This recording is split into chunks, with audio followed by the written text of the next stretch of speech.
Hello, welcome to our Black Veterans Matter, the Long March Home. Our signature event, the University of Central Florida's Veterans Month of Honor and Remembrance 2020. Each year, UCF dedicates the month of November to events honoring veterans. In the past, we have shown movies, hosted speakers, raised money for veterans' causes, tied yellow macrame ribbons around trees, hosted job fairs, marched in parades, held oral history days, and interviewed veterans. We held a public ceremony traditionally at our Veterans Commemorative Site, and on, as you can see by this slide. This year is different. COVID-19 has changed so many things, but has not changed our commitment to veterans. UCF continues to work to serve our community and honor our veterans.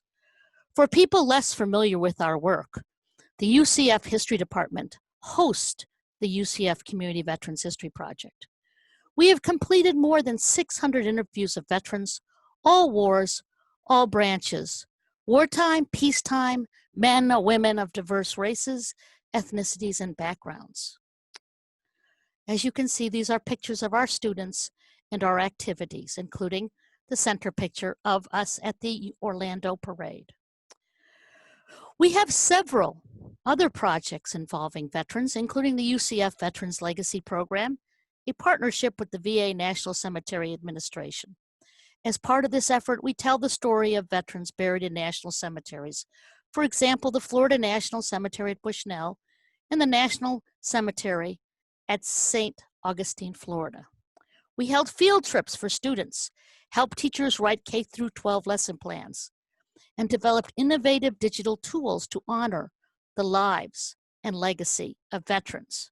But always we go back to the biographies of the veterans and what they did for America in wartime and in peacetime.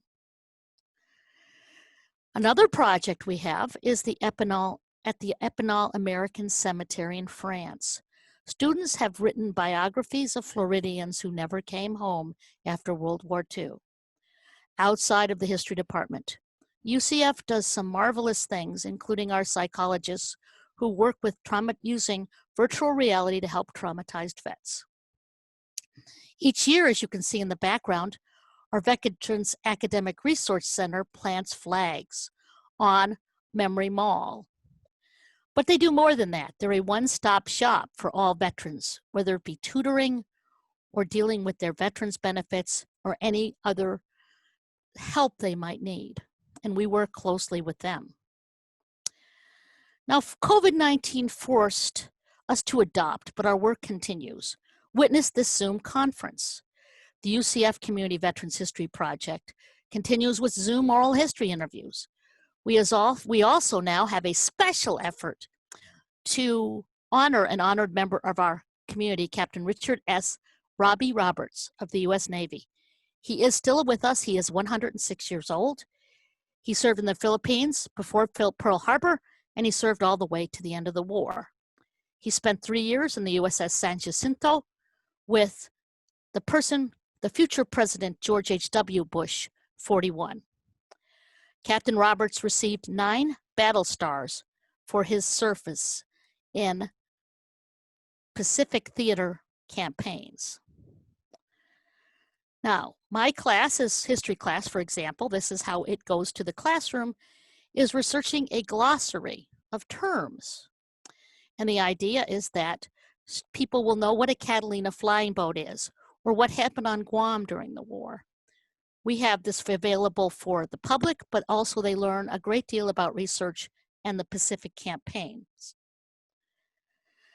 And what's amazing is Robbie Roberts remembers everything at 106.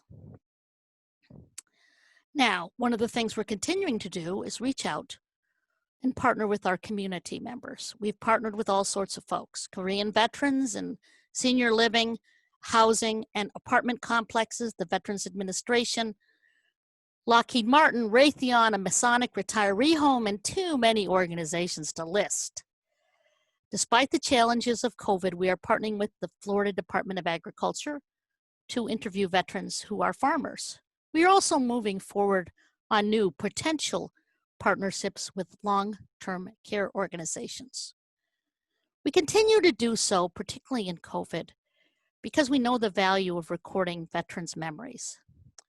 These efforts are even more critical during a pandemic. Veterans can teach us all that we can get through difficult times as they did. I talk to my students about this all the time, and I think it helps. 2020 is hard, but so is 1861 and 1918 and 1943 and 1951 and 1961, 1991 and 2001 and 2008. And there have been a lot of difficult years in American history. And this is partly why we chose Black veterans for our conference. All veterans' sacrifice matters. All veterans matter. We know that. But we are going to talk about Black veterans who deserve our special attention because they served our nation, made the world safe for democracy, liberated Europe, and on, and they neither had democracy nor were safe in the United States. Sometimes the march home for them was much harder because they had been soldiers. They marched home to an America that had not changed or had changed for the worst while they were away. Many white Americans rejected the idea of Black veterans. They had been soldiers, they had been armed, and they threatened white rule. During this difficult time, we need to remember these men and later women who had served our nation since the Revolution until today. And I just want to give you a little background on how important this is by explaining both Black soldiers and sailors and airmen now and those men and women as veterans. I mean, you have to go back all the way to the Revolution to start the story. And it's always the same until very recently, even though there are still some features. Blacks struggle to be allowed to serve the nation.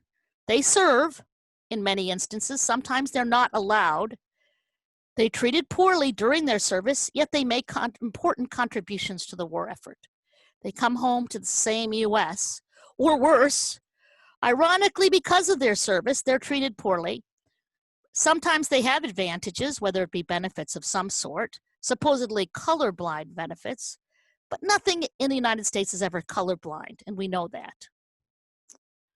So let's go back to the beginning. As long as there's been a U.S. Army, Black Americans served. In the Revolution, Rhode Island had an entire regiment of African Americans, but many units in the Continental Army were integrated.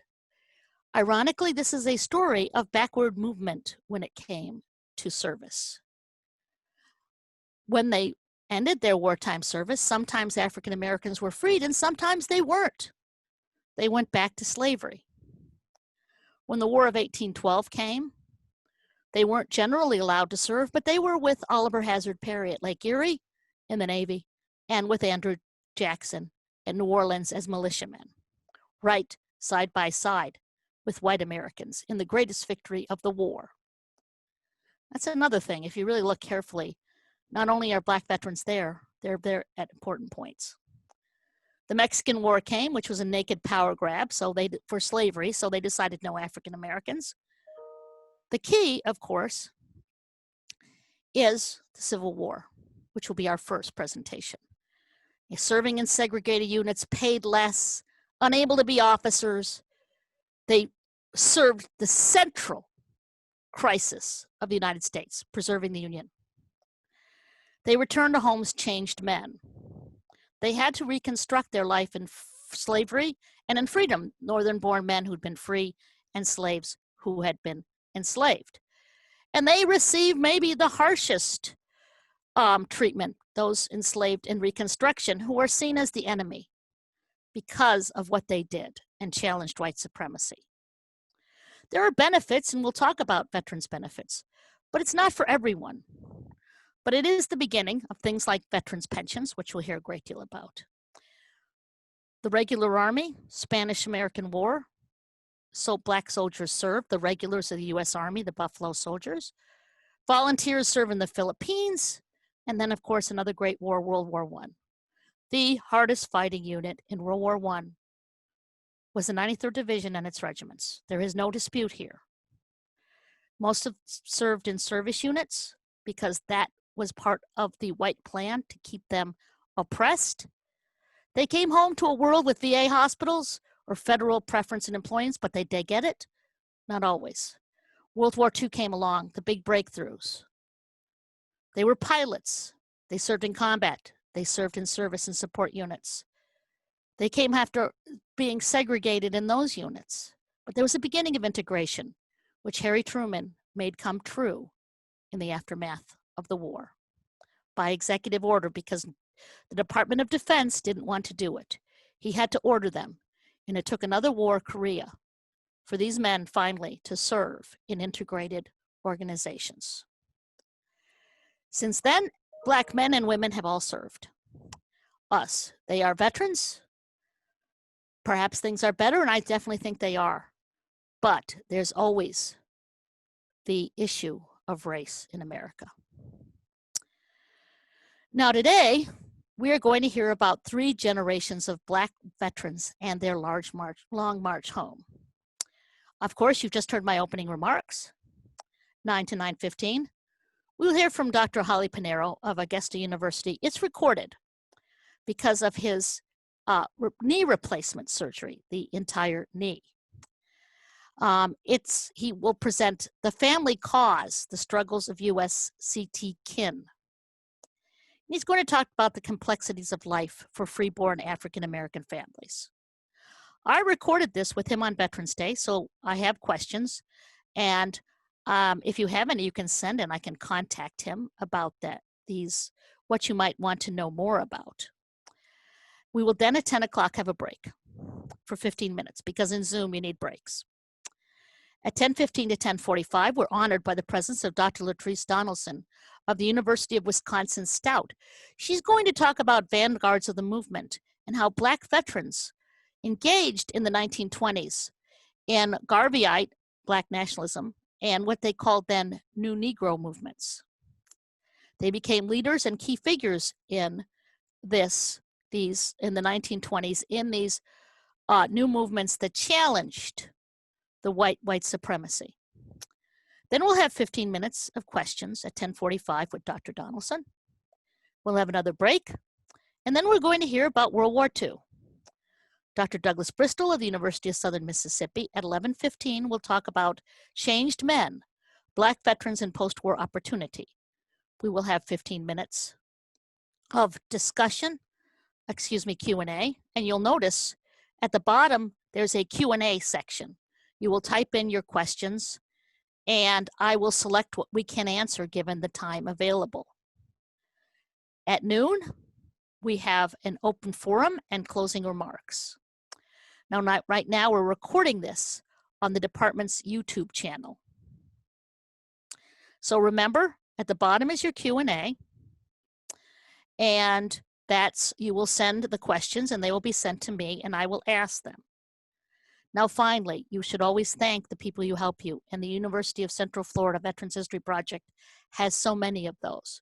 First, the Caudle Foundation, which finances, which has always been generous in their grants to us. Second, the History Department, who is enormously helpful. There are no words for how they've helped us with this project.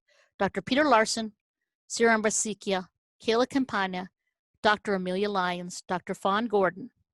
The College of Arts and Humanities, our host, Dean Jeffrey Moore, Lyman Brody, Executive Associate Dean, and I want to thank the speakers for making time to do this and making this a very special day, for everything they did to make this conference possible, but also their work on veterans.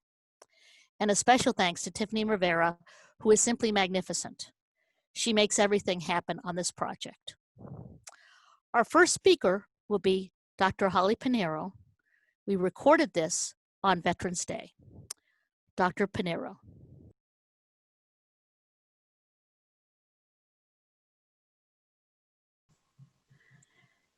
Hello, welcome to our Black Veterans Matter, our mini conference.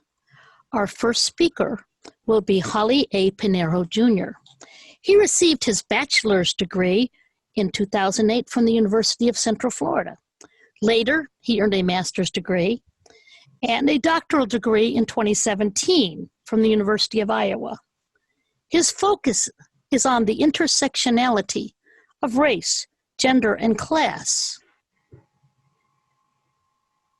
in the military from 1850 through the 1930s.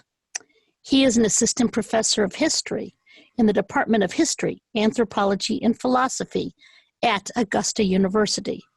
His article, Am I a Man? Masculinity and Black Military Service During the American Civil War, was published in 2019 issue of Geronimo Zorita. He has another article, Gendered Rhetoric and the Black Civil War Military. That was recently published by the Journal of American 19th Century History. His monograph or book, The Family Civil War, is under contract with the University of Georgia Press in the Uncivil War series. He is also working on creating an oral history program that will document the lived experience of active servicemen and women in the U.S. Army who are stationed at Fort Gordon. His talk will be entitled, The Family Cause, the Struggles of USCT Kin. He will discuss the complexity of life for Northern freeborn African American families directly connected to the United States colored troops from 1850 to 1920. The purpose is to highlight the successes and hardships of thousands of African Americans whose experiences dramatically differed from their enslaved brethren. Holly A. Pinheiro. First off, thank you, Dr. Gannon, for this opportunity. Always grateful and privileged to do anything with UCF. And also, I just want to thank the fellow speakers. I apologize for not being able to participate live on the date, but unfortunately, I had some knee surgery recently. And how fitting that this recording is happening on Veterans Day, which is really icing on the cake. So now I'd like to go ahead and get started. So the Civil War continues to be one of the most famous historical periods for both scholars and even history buffs to examine and discuss. The unfortunate and tragic deaths of Black people, including Ahmaud Arbery, George Floyd, Breonna Taylor, Rayshard Brooks, and others, sparked calls for racial and social justice for historically marginalized people.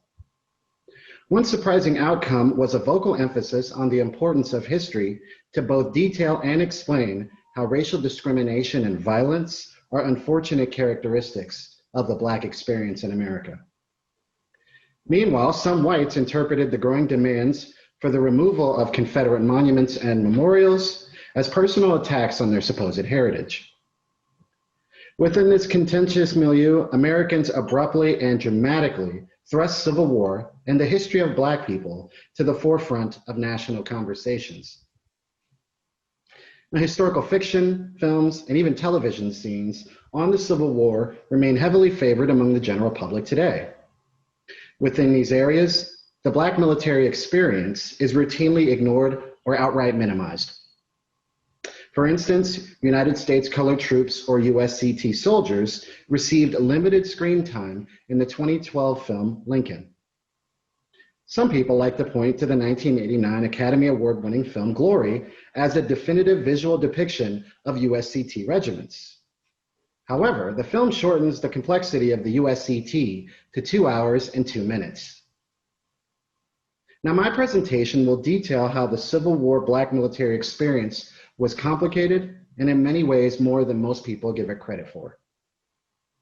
In terms of an overview, today I will provide some detail on Black soldiering and the Civil War. I will talk about why I focus on Northern freeborn men, but also talk about the importance of investigating their families. More specifically, I want to focus today on Black women personally connected to USCT regiments. Women were important to military families then and now. An examination of military records and pension records, along with newspapers Black and white, demonstrate the war's toll on women, but also their children. Some women were widowed.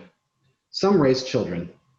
Some women also demanded that the federal government provide both financial compensation for the loss of their male relatives and also to remember through public documentation the lasting impact of the war on these northern freeborn families.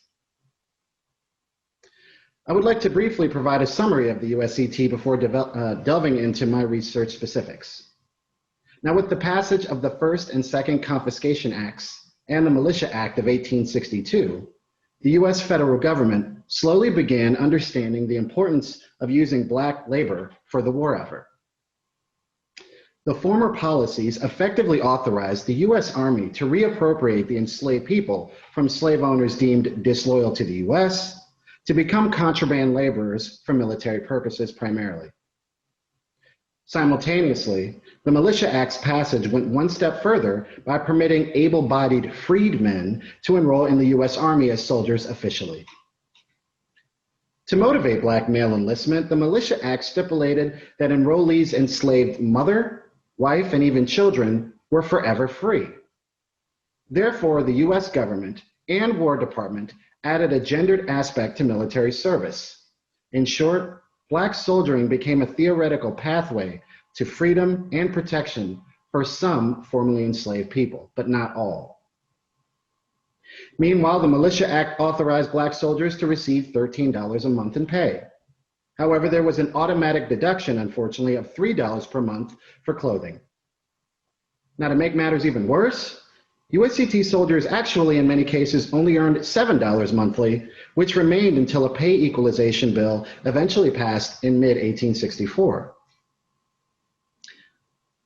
The work of Tara Hunter, Chandra Manning, Amy Morrell Taylor, and others has collectively produced compelling studies highlighting the tenuous and challenging experiences that freed people, including laborers, dealt with living in or near US Army lines.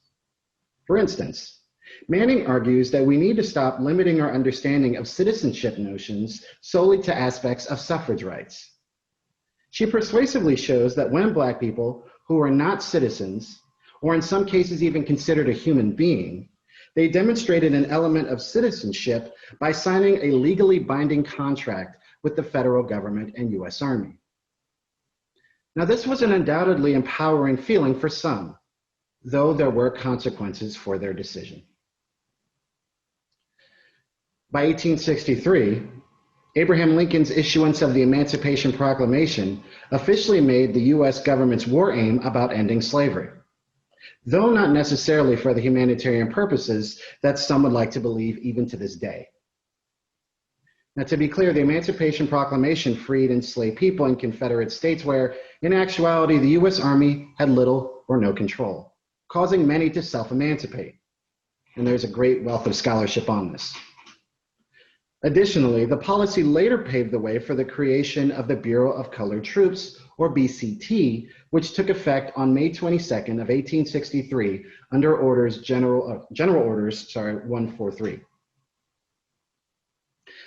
Before establishing the BCT, Black men were unofficially enlisted, sometimes forcefully, to serve in hastily constructed regiments in locations that included North Carolina. Ultimately, under the supervision of Charles W. Foster, the BCT established 175 USCT regiments, consisting of infantry, light and heavy artillery, cavalry, and engineers, which illustrates that they had which illustrates the diverse skill set that Black soldiers acquired and performed in service. Now, over 178,000 Black men served in various regiments. Most of the USCT soldiers were formerly enslaved, and that is important, which illustrates that they had a personal investment in seeing and participating in the destruction of slavery. All USCT soldiers, unfortunately, and their allies knew that racial discrimination was a common aspect of the Civil War experience in the military. Black men could not become officers, though there was the caveat if we're talking about a chaplain. They rarely had opportunities to fight in armed combat.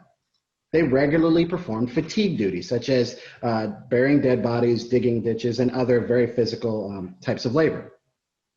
Some suffered under the authority of racist commanding officers who were open to using draconian forms of physical punishment for challenging white male authority.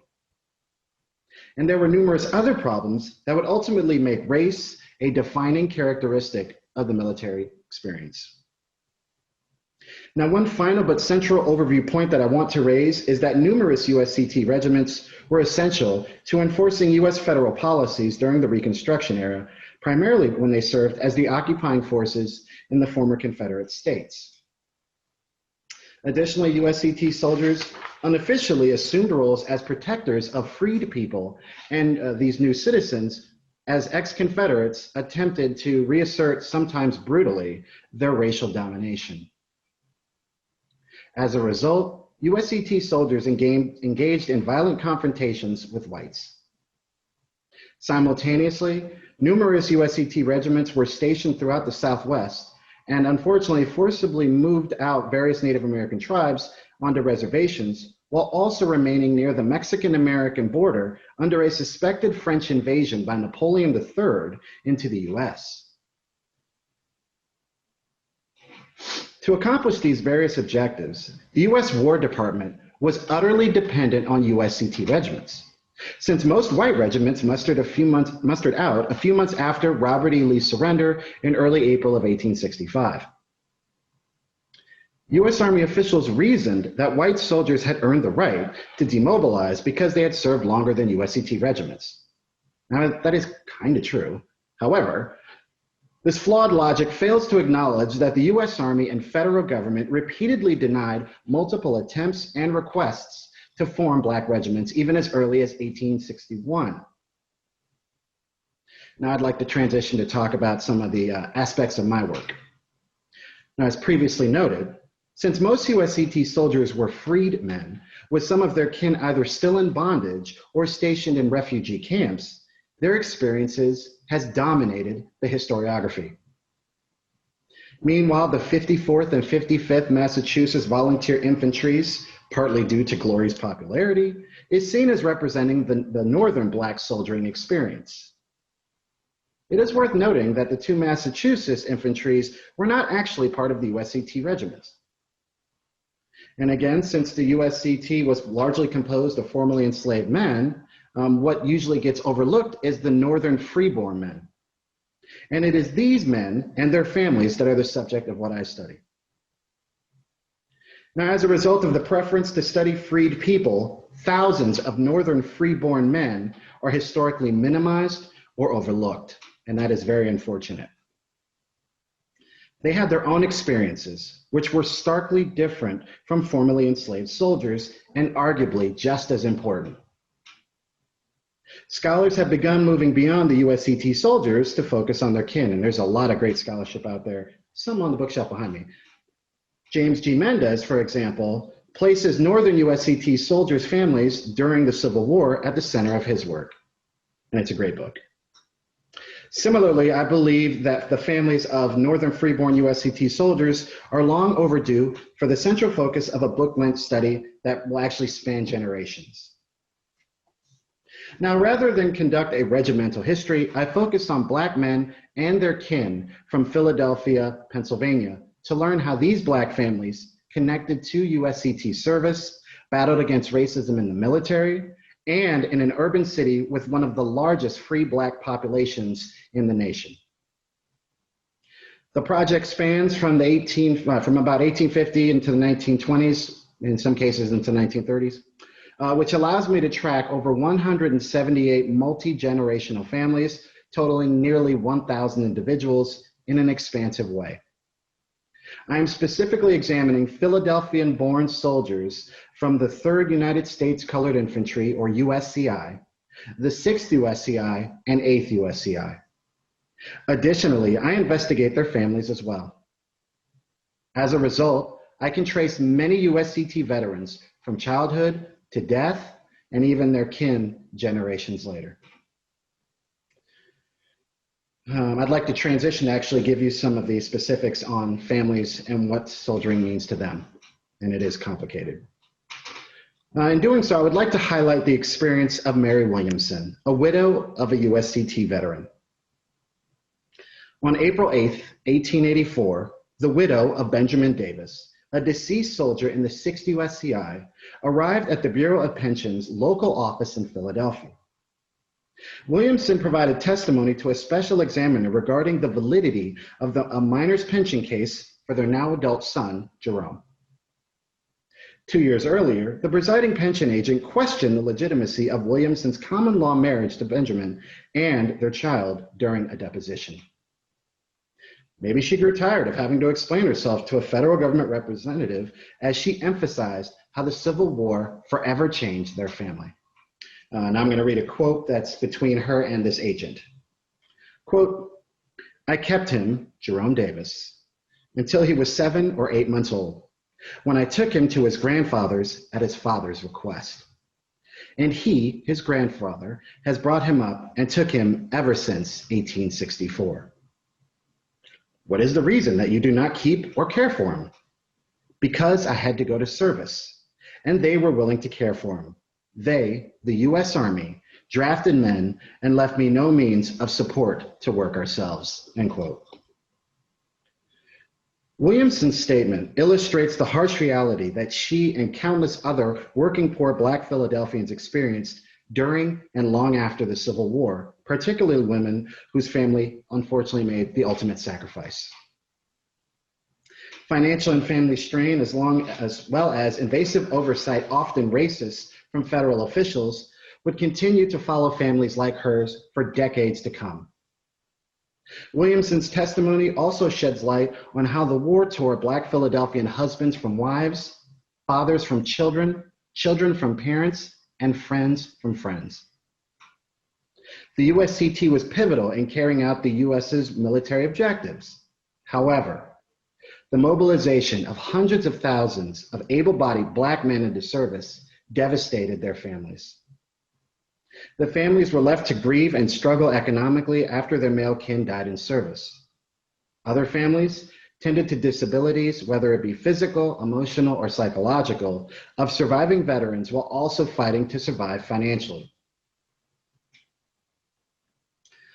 Now, with the remainder of this presentation, I would like to explore the hardships of service first on the soldiers, and then its legacy secondly on the families. Becoming disabled, unfortunately, was a universal reality for all Civil War soldiers, and there's a lot of scholarship on that as well. Though race often dictated the types of disabilities, whether seen or unseen, that service members incurred. Since white U.S. Army regiments regularly engaged in armed combat, they received severe, sometimes fatal, injuries when battling Confederates. Meanwhile, many USCT regiments did not participate in numerous battles, which angered a number of men.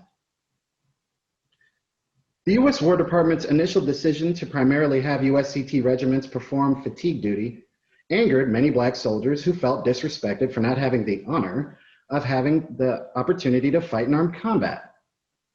Black men, such as Andrew White of the 6th USCI, complained in letters to their kin where they detailed their hopes about engaging in a fight as men, because that was how many individuals at the time defined masculinity.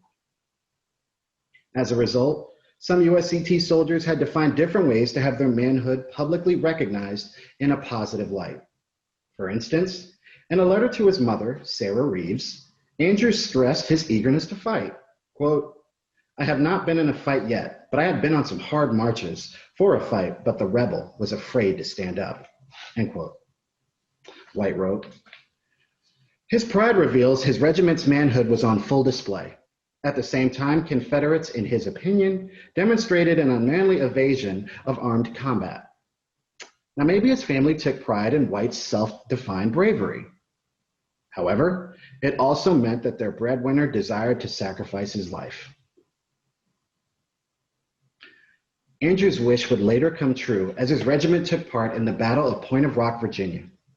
Moreover, on June 30th of 1864, he would later die from a fatal injury. Once the news came home, his mother, Sarah Reeves, quickly applied for a mother's pension to hopefully receive financial compensation after the unfortunate passing of her son. Fortunately for Sarah, she qualified for a dependent's pension as his mother, but she only qualified because her son was a bachelor. Meanwhile, Andrew's 9 siblings and stepfather were not eligible. Since many USCT soldiers worked as laborers, they incurred a significant number of injuries, sometimes diseases as well, due to their location and the physical work that they did. Part of this was because the USCT regiments were forced to remain in service, in some cases nearly 2 years after Lee's surrender in 1865.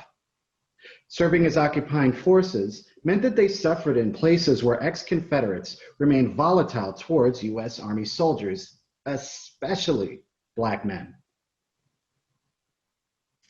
USCT regiments stationed throughout Texas endured terrible experiences as they had limited access to clean water, and there were even instances where their own officers were stealing or hoarding resources, including clean water and uncontaminated food. So there's literally a civil war within the Civil War, if you will. As a result, Black men such as Samuel Derry, Lorenzo George, and Thomas C. King Sr. incurred ailments that range from piles or hemorrhoids to chronic diarrhea that would last for the rest of their lives. But what does this all mean for their families back home? Is the questions I've always been interested in wanting to know more about. Throughout the war, letters became a more personal way for a family to receive heartbreaking news.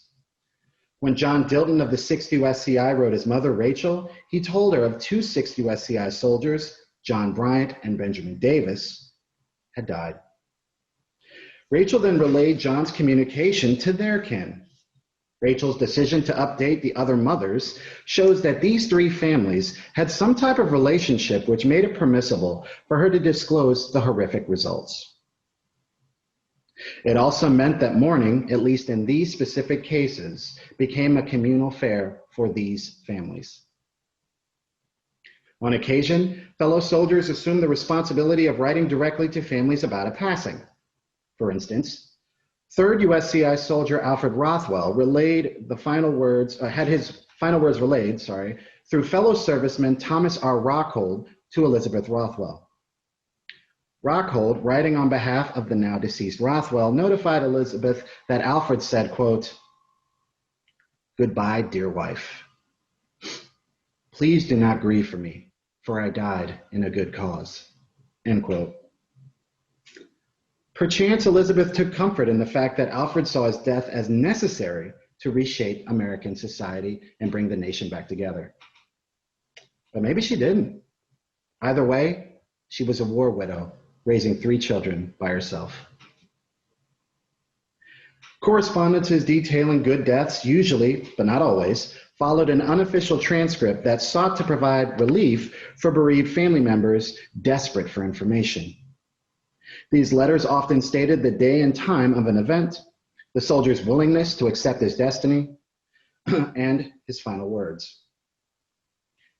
Rockhold's letter to Elizabeth follows for the most part this script, which meant that Rothwell family was possibly able to receive some closure after hearing about his circumstances. Good Death sought to provide some emotional consolation for families fragmented, if not eroded, by the war. At the same time, Good Death's messages allowed dead USCT soldiers to have their manhood honored and their citizenship recognized by their families left behind, and even possibly, but not always, the nation. Now, Mary Allen, the widow of Edward Purnell Jr., a 6th USCI veteran, learned that having a child outside of wedlock left an individual open, unfortunately, to public derision. In her case, it came when she applied for a widow's pension.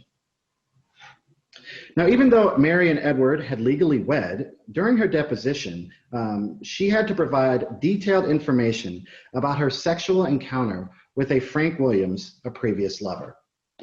Quote, "It was at Atlantic City, New Jersey, that said Williams had carnal intercourse with me. And this is all there is to say about the Frank Williams affair, except that I had a child," end quote, Allen testified. Having to share her personal, intimate history with multiple government representatives must have been genuinely humiliating of an event for a woman who just wanted a pension. Now, the families also understood that pensions were more than just day-to-day coverage of expenses or monthly payouts. Once a veteran passed away, there would unfortunately be new costs that needed to be covered. Shortly after James Ellsbury's death, his daughter Catherine, on several occasions between November 4th, 1921 and September 5th of 1922, wrote directly to the Bureau of Pensions. In her letters, she first notified them that her father had died. Then she forwarded an undertaker's bill that included the burial, casket, burial suit, hearse, and card costs for a combined $136. She also sent a $100 bill for a doctor's visit that James had before he died. Catherine stated that she had paid $116 towards the two bills and demanded that the Bureau of Pensions pay the outstanding bill. Additionally, she stated that her father had never received his October monthly payment for a pension, even though he really died in September, and she wanted it. After a lengthy 9-month correspondence and frustrated replies from both parties, the Bureau of Pension agreed to pay the debt, and it authorized a payment to cover the expenses towards the physician, nursing care, the undertaker's bill, and the livery. Catherine's actions was successful in getting the federal government to subsidize the medical and funeral expenses for her father. In doing so, this USCT veteran's kin contended that the federal government owed them financially for her father's wartime sacrifices, even in death. To the Bureau of Pensions' credit, it paid the debt. Despite the challenges that many Blacks would face while navigating the pension system, Ellsbury's example reveals that even if amnesia surrounded USCT veterans' regiments in many Americans' memories, and I'm alluding to the lost, or what Adam Dombey calls the false cause, the Bureau of Pensions had not, for the most part, forgotten Black soldiers' wartime sacrifices for those lucky enough to get on the pension fund. Now, meanwhile, as part of investigations, numerous witnesses testified that women had legally, but not always, wed USCT veterans. Some women supplied their marriage certificates directly to the Bureau of Pensions while making it directly clear that they wanted the documents back after the examinations had ended. Alice King notified the Bureau of Pensions, quote, as for the marriage certificate that I handed you and which I desire to have returned to me by the Pension Bureau when it is through with it, end quote. Meanwhile, Elizabeth Paulson in a letter stated, quote, sir, you have on file in your office my marriage certificate, which I would like to have returned to me in the same way that you have had it in your office for several years, as proof to get my pension. This property I would very much like to have returned to me, end quote. Their collective defiant statements illustrate that they treasured these records documenting their unions.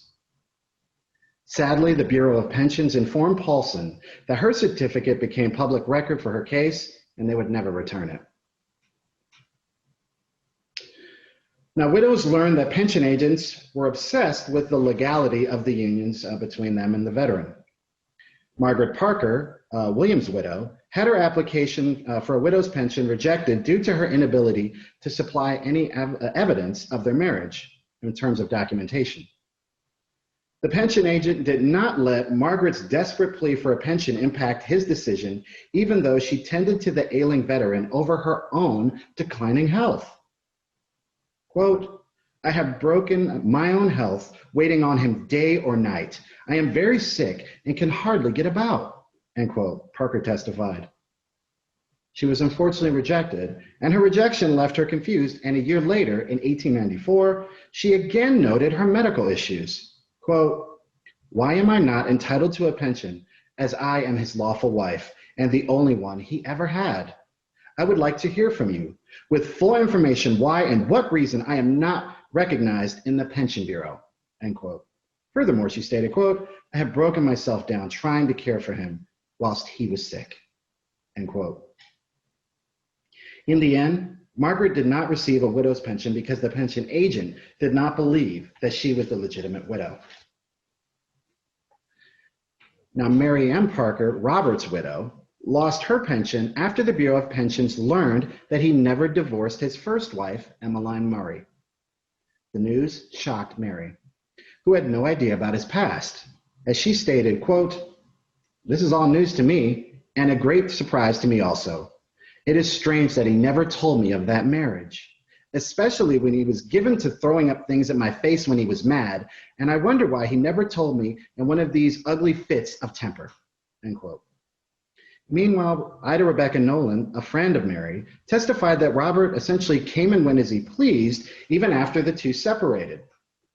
Quote, "I know that he treated her very badly, but I do not know the cause of their separation. He went away and left her, but he used to come back and see his wife whenever he felt like it, but never did anything for her in the way of support," end quote. Now, during their time apart, William Parker, a fellow USCT veteran and Robert's brother, recalled that Robert was, quote, "pretty fast after women," end quote. Nevertheless, on Robert's deathbed, he wanted to see Mary. Ultimately, to the pension agent, all that mattered was that Robert was a habitual adulterer and Mary was guilty of sleeping with a married man. And on that depressing note, in conclusion, military participation placed USCT soldiers and their families in a new environment, one in which they still fought racial discrimination in various ways while serving. Their hardships as soldiers stemmed almost entirely from one reason: they were Black. All of these indignities that USCT soldiers experienced also impacted their families on the home front, where they eagerly awaited for their male kin to return home safely. Some Northern Black families never recovered after their male kin enlisted and served in the U.S. Army, but failed to return. Military service had a long-term negative consequence on the economies, familial dynamics, and even relationships of USCT veterans and their families. Reconstructing their families was honestly very difficult. The war clearly affected all veterans, Black and white, but because of their marginalized social and economic status, USCT veterans and their families were affected arguably more catastrophically. Numerous USCT soldiers had died in service, and their deaths reverberated to the home front. The families of deceased USCT soldiers were thrust into economic disarray once they lost a vital wage earner. Those who came home experienced difficulty in finding and maintaining full-time wage-earning employment. Soldiers who survived often went home with various wartime disabilities, whether it be psychological, emotional, or physical, or all together, that affected the veterans and their families alike. To be clear, their short tenure in the military forever changed Northern Black families, and not always for the better. Thank you.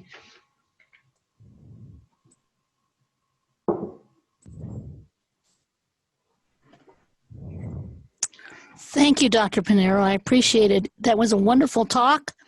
You covered a number of important issues. I think now we realize how important military families are. Right. Could you please tell me exactly, why do you think, and you've been the first really to discover military families in the Civil War, or why was it a particular calling for you? Well, I'll answer the calling first. My mother served for 25 years in the Navy. I was actually raised overseas. And she retired right after Desert Storm. And I just always remember when she would get deployed, honestly, the anger that I as a child had at my mother for the separations, because at the time I thought she was leaving me, literally, not for the service. And also I just reflected as I got older what it meant when my grandmother and even my other relatives would talk about service. And something that always was in the back of my head in terms of why isn't there more of this scholarship? I do not want to say that I'm the first, because even some of the USCT veterans who become historians as early, even though not really, in the late 19th century, are dedicating their books, for example, Men of Mark, to the women and family members in their lives. So even the veterans understood it. You can also see this even in Susie King Taylor's documents. I would say that I've been privileged to build upon scholarship that's already been there. Whether we're talking James Martin, Richard Reed, Nora Lee Frankel, scholars have always known the importance of the families. And there's been a lot on the formerly enslaved familiar experience, looking at Donald Schaefer and others. But I believe that I'm continuing what James G. Mendez and hopefully others will recognize, that family dynamics matter, that soldiers never served or struggled or even lived afterwards in isolation. As even Joseph P. Reedy and many others, Ira Berlin, note in some of their books that enlistment was a family decision, even if it was one of opposition to enlisting. So I just want us to never lose sight of what service meant for families. And I will say that it's my hope that this translates not just for the Black experience, and not even just in America, that others will continue, to situate the home front in this way when we talk about military soldiering. I think both for scholars and also for average folks, I think your pension stuff is very interesting because I think scholars, it's a good source for them, but also sort of for people who are interested in their families, Black or white, who served. Could you tell us more about the pensions and what they might have and how someone might get them so they can document their families? Yeah, I mean, the pensions, pension records, and there are obviously pensions for different war periods, but for me in the Civil War, they're phenomenal. They can range in size from 1 page to, I have some that are 500 pages. And they are very extensive in their documentation of individuals' lives. If we're talking about just someone interested, right, like in a family member that they can document as having served, it is a great way to learn more about your family. Because in there, depending on the length of the records, you're going to have information on a marriage, the assessment of that marriage from the government's perspective. There's usually a lot from the neighbors and people in the community, employers. So you'll actually get, I love the pension records because it allows me to learn about the people in their lives. And since I'm focusing on Black Philadelphians, what I ended up discovering is that a lot of these people actually were people who went to school together as kids, or they lived down the street from each other. And in the post-war, they're the ones that continue to look out for each other. And you see them also doing interviews for each other and even relaying information on, hey, here's how the process works, or don't talk to this agent, get this lawyer. So I think it's a fun way to learn about a community if you even want to go beyond your family, because I see that when looking at the Philadelphian experience. I think from a scholarly perspective, I learned about the pensions in graduate school with my advisor, Leslie Schwam, and, every one of us in that class took something different from the records. You can look at them solely for medical purposes. You can look at them solely for employment records. I mean, there's so much depth to them, but the thing that kept calling to me is first the obsession of the federal government in the legality of Black marriage and the legitimacy of the children. But then I also was just like, whom are these people? Because I'm learning about them 50, 60 years later, or their grandkids. So I actually composed the research along with the census data.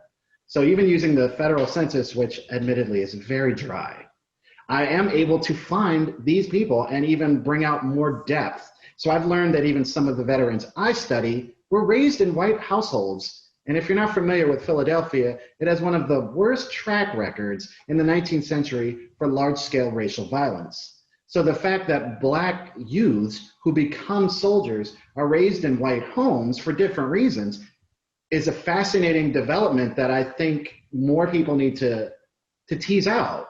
And obviously looking at the freed experience is different because they moved around so much. But when we talk about the freeborn, at least in my case, they come back home and they stay in Philly for them or surrounding areas. And I think that that's great to do.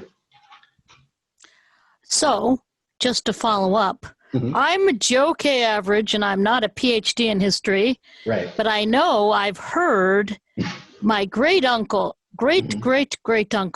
survived the war, but and I want to see if they have a pension and get it.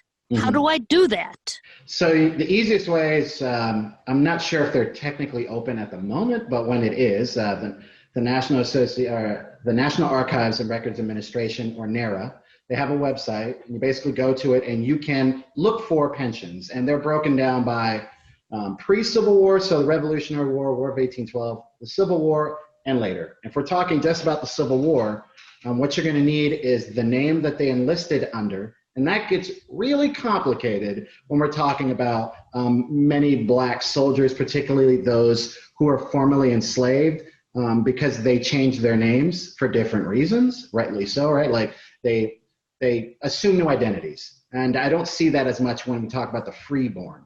But then you'll want the regiment, if we're talking about the Army, that they served under, or basically, the infantry or what have you, or even if they were in the Navy, the company, again, if we're talking specifically about the Army, and their birth date, at least what it's recorded, and even their death, and where they enlisted. NARA is really good about getting those records, and I think if you want to take it a step farther, as I was saying, you can look through the census, which is through Ancestry.com. It's very accessible. You can even track it even more, right? Because then you'll get dynamics about the type of work they did, whose house they lived in, how much they had in real estate property, or just these different aspects that doesn't always come up in the pension records. But it is very possible to track one's family in a fun way, because I love when I get a new pension file. I'm like a kid in a candy store, honestly, because each record is very different. And the fun part is you can actually see one's relative becoming a witness in other cases. So their story isn't just in that one record, right? Like it could be in many different ones. Thank you. That would be very valuable, I'm sure, for people who might be listening. Now, among the set of people who might be listening are students. And there you sit as an assistant professor at Augusta University. Yes. You have completed your PhD. You have a book coming out. And that is an extraordinary accomplishment for anyone. Now, what I would like you to do, if you could, is talk to my students and give them some advice on whatever you think, what you would like to have known when you were them. Right. What do you think if they would like to go into academia, advice, or just general advice on life in general? Okay. Well, obviously life is very different at the moment. So that does put some caveats. I'd also like to add, I went to Valencia College. So I graduated there and then transitioned to UCF. So, I mean, you can even go, I mean, it is possible. And I think it's important to recognize the path one takes to get to their career is very different, right? Especially even talking in academia. We all don't have one track. The thing that I knew I wanted to study history, right? When I transferred as a junior, I didn't know what I was going to do, I'll be honest. But it actually was, I had the privilege of being a McNair Scholar, but then also being part of what was called RAMP, which was a research and mentoring program. I'm not sure if that's still in existence at UCF. And it was those two things that kind of pushed me that I liked learning and getting into the archives. I had the privilege of working with Dr. Richard Crepeau, who is an emeritus faculty member, John Sasher, and and Dr. Peter Larson as well. And they were very supportive. Honestly, it was Crepeau who said to me, "Why don't you think about graduate school?" And it was then that it started to click. And the fact that people who I respect were pushing me, or at least encouraging, was very enlightening. And I'll be honest, that's something I always want to do with my students, because if they have that passion, why not? Even if their trajectory is they want to go teach at a secondary school or wherever, it's like, at least get a master's. Roll the dice and see what your options are. I learned so much even just getting my master's that would have made me a better teacher at a high school than just having a bachelor's. I would say UCF is a great program. I love UCF. I've had the privilege of also coming back to be an adjunct professor there. And I think that you are all very privileged to have such great scholars and great professors who not only produce great scholarship, but genuinely care about your success. And I know that firsthand, because even years after my graduation from there, the department has still been in my corner. So you're lucky. I would say for those who are interested in graduate school, reach out to your professors now. And just something I didn't realize till later, they're big deals and know people and want you to succeed. So when they say do X, do Y, whatever, trust that they're not wasting your time. and listen to them. But also don't be afraid to just stop into their office. Or, obviously social distance, set up a Zoom or a Microsoft Teams conversation and just ask them what your options are. With the history degree, I think a lot of people, myself included, used to think, well, I can go be a teacher. Well, I didn't realize till later, you can be a teacher for the military and go live in Australia or in, Germany. You can also go work for a museum. I had the privilege of working for the Orange County Regional History Center, which was awesome, and delving more into even just engaging with kids and doing tours, which was fun. But then also teaching at a community college. Like you have a lot of options. I have a friend who's also gone into being an independent scholar and hiring out her services for those who want to do or learn more about their families. So you can become a researcher who does this work for someone who wants to learn about their families or communities. You can do a lot. I think, law school is another thing that people don't think about. There is what's called a JD PhD program, which is something I was entertaining at one point at the University of Illinois. So there are a lot of options, and the skill sets you learn in the classroom, they're going to go a long way. And I think that's important. But just know that as a fellow UCF, grad, reach out to people who went there.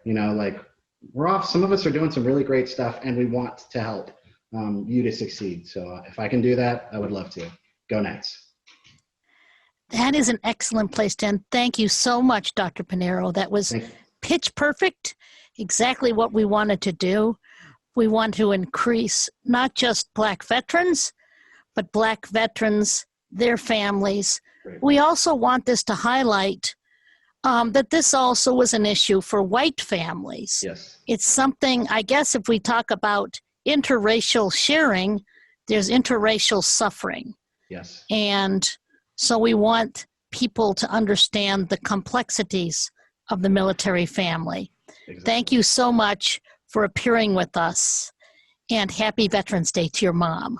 Yeah, thank you, and happy Veterans Day to you as well. And thank you for this opportunity, and to the fellow panelists for allowing me to do this. Thank you. Thank you. Well, that was excellent. I really enjoyed seeing it again. Dr. Pinheiro is very much the pride of our history department. And so right now, what we're going to do is take a little break to combat Zoom fatigue. We'll be back at, let's say, 10:15 when we will start again. Thank you so much for being here for our first presentation. Welcome back, everyone. Due to a slight technical difficulty, we're going to go with Dr. Bristol. Dr. Donaldson will be with us just a little bit later.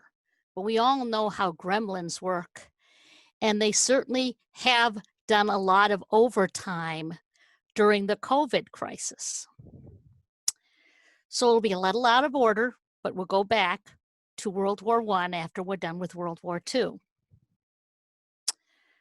Now, Dr. Douglas Bristol is an associate professor of history at the University of Southern Mississippi and a fellow of the Dale Center for the Study of War.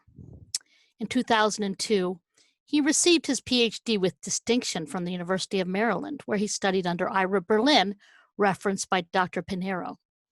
He is a scholar of the African American experience in race relations. He has been awarded postdoctoral fellowships from the Smithsonian, Duke University, and Gerald R. Ford Presidential University. He was one of 2 faculty members of the University of Mississippi nominated for National Endowment of the Humanities Summer Stipend in 2013. Now let's talk about his first book, Knights of the Razor, Black Barbers in Slavery and Freedom, Johns Hopkins University Press, 2009, and it was reissued in a paperback in 2015. He examines Black barbers and the prosperous white men whose throats they shaved with straight-edge razors from colonial period to the Great Migration. His next book, co-edited with Heather Sturr, Integrating the U.S. Military Minorities and Women in the Armed Forces Since World War II, will also be published. He is currently working on a book, and this is key to our story, The Black Greatest Generation, African American Men and Women in Uniform During World War II. At the University of Southern Mississippi, he carries his scholarship into his service. He is chair of the Institutional Diversity Committee and co-chair of the Center for the Study of the Gulf South, which has, by the way, an excellent conference. Let's welcome Dr. Bristol. Good morning. Thank you. We had to get unmuted there for a second. I just want to start out by thanking my friend Barbara Gannon for giving me the opportunity to be with you today. I also want to recognize the outstanding work of the Veterans History Project of the University of Central Florida, which seems rather unique in that it not only has a scholarly aspiration, but also the aspiration to support veterans on the campus. And of course, I can't leave out Tiffany Rivera for her persistent work at coordinating this conference. I want to start out by talking about this book. I hope you can see it. Many of you have probably seen it. It's very famous. Tom Brokaw, well-known journalist, in 1998 wrote a book that in many ways defined World War II veterans, which is, of course, The Greatest Generation. This book helped spark a wave of nostalgia for what people call the Good War. The book profiles the experience of 47 World War II veterans, both during and after the war. Unfortunately, out of these 47, only 2 are African American. Since 1.2 million African Americans, roughly 10% of those who served, wore the uniform of their country during World War II, this seems a bit of a slight to me. And this book actually had something to do with why I decided to write about the history of the people I like to call the Black Greatest Generation. Still, I want to give Brokaw credit for not overlooking something that almost all historians have overlooked. Historians of African Americans in World War II have forgotten Homer's lesson in the Odyssey, namely, wars may end, but they continue to shape the lives of those who fought them. Over the last 20 years, we've had a succession of new articles and books that have uncovered new facets of experience of Black men and women in uniform during World War II. So these were all excellent works. However, there's almost no consideration of the impact that military service had on their post-war lives. I should note there are a few notable exceptions. Jennifer Brooks, Gail O'Brien, and Timothy Tyson have examined Black World War II veterans challenging white supremacy. Yet, their contributions to our understanding of Black World War II veterans as a group is limited because they wrote case studies of specific incidents in Georgia, Kentucky, and Tennessee. So therefore, my remarks today draw primarily on the research of activists and social scientists. So my main point today is that while scholars agree that returning Black World War II veterans faced hostility from suspicious white civilians, they disagree about the ambitions that the war had instilled in them. So I'm going to start out by telling you the story of Isaac Woodard and summarize the research of the Equal Justice Initiative to highlight the white backlash against returning Black World War II veterans.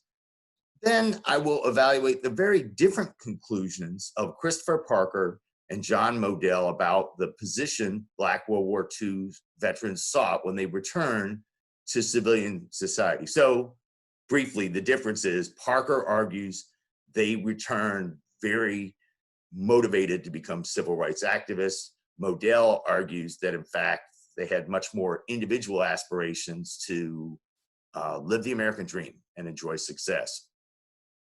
So let's start out with the story of Isaac Woodard.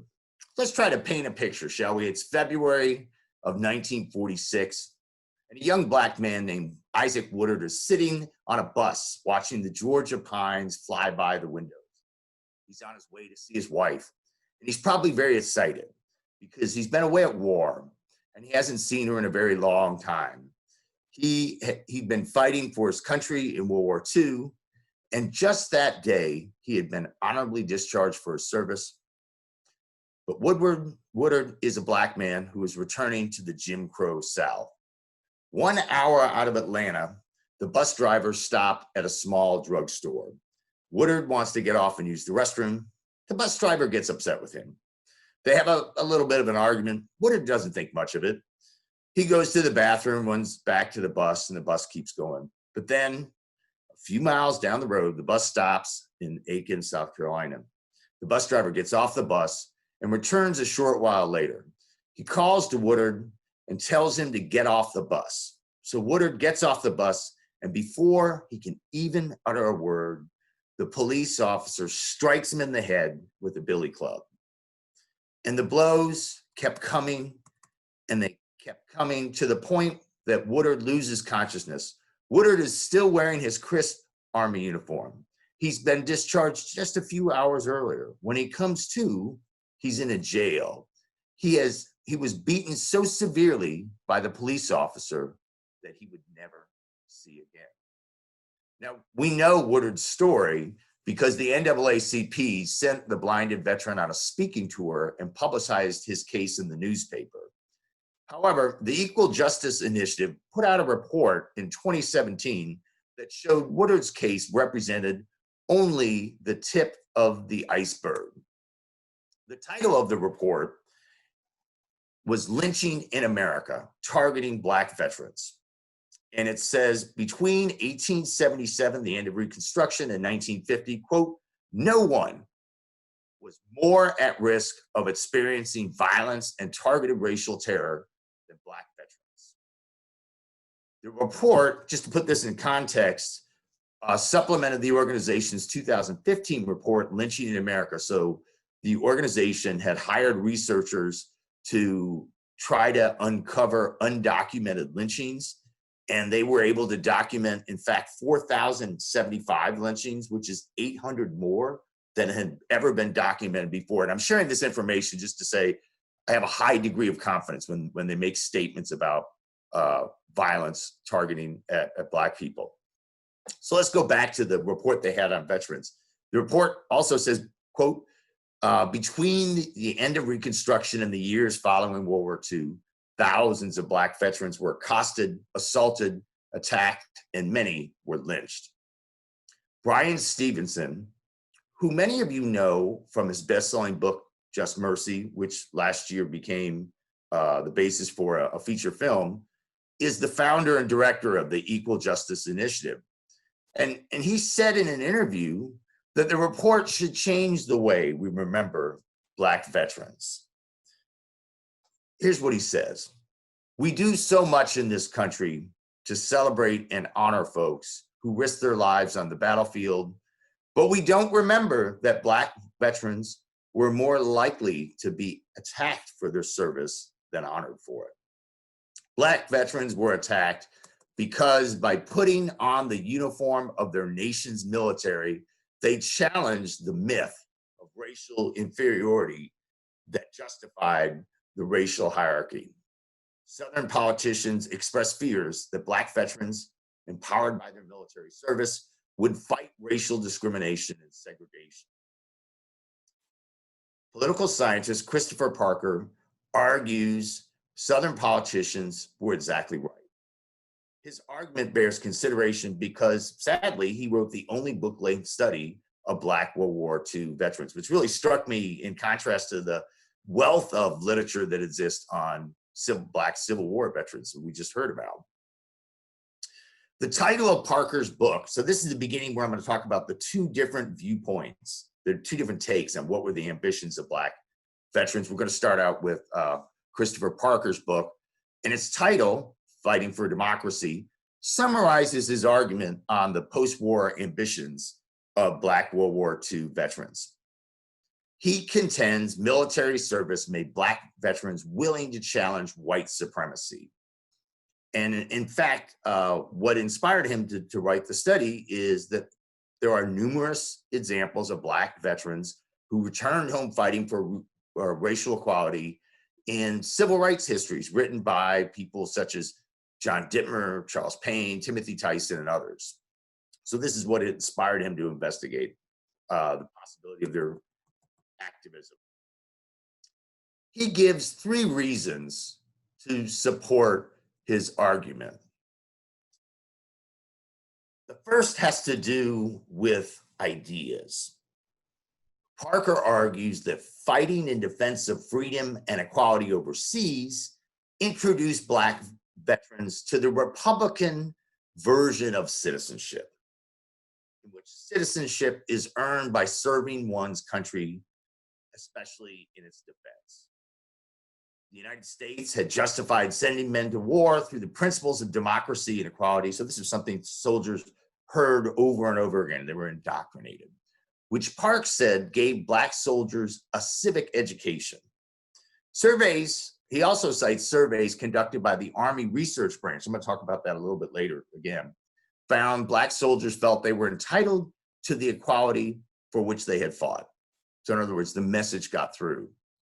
Now, Parker contends military service did more than give Black veterans a new set of beliefs. He also claims military service gave Black soldiers a new sense of agency and possibilities.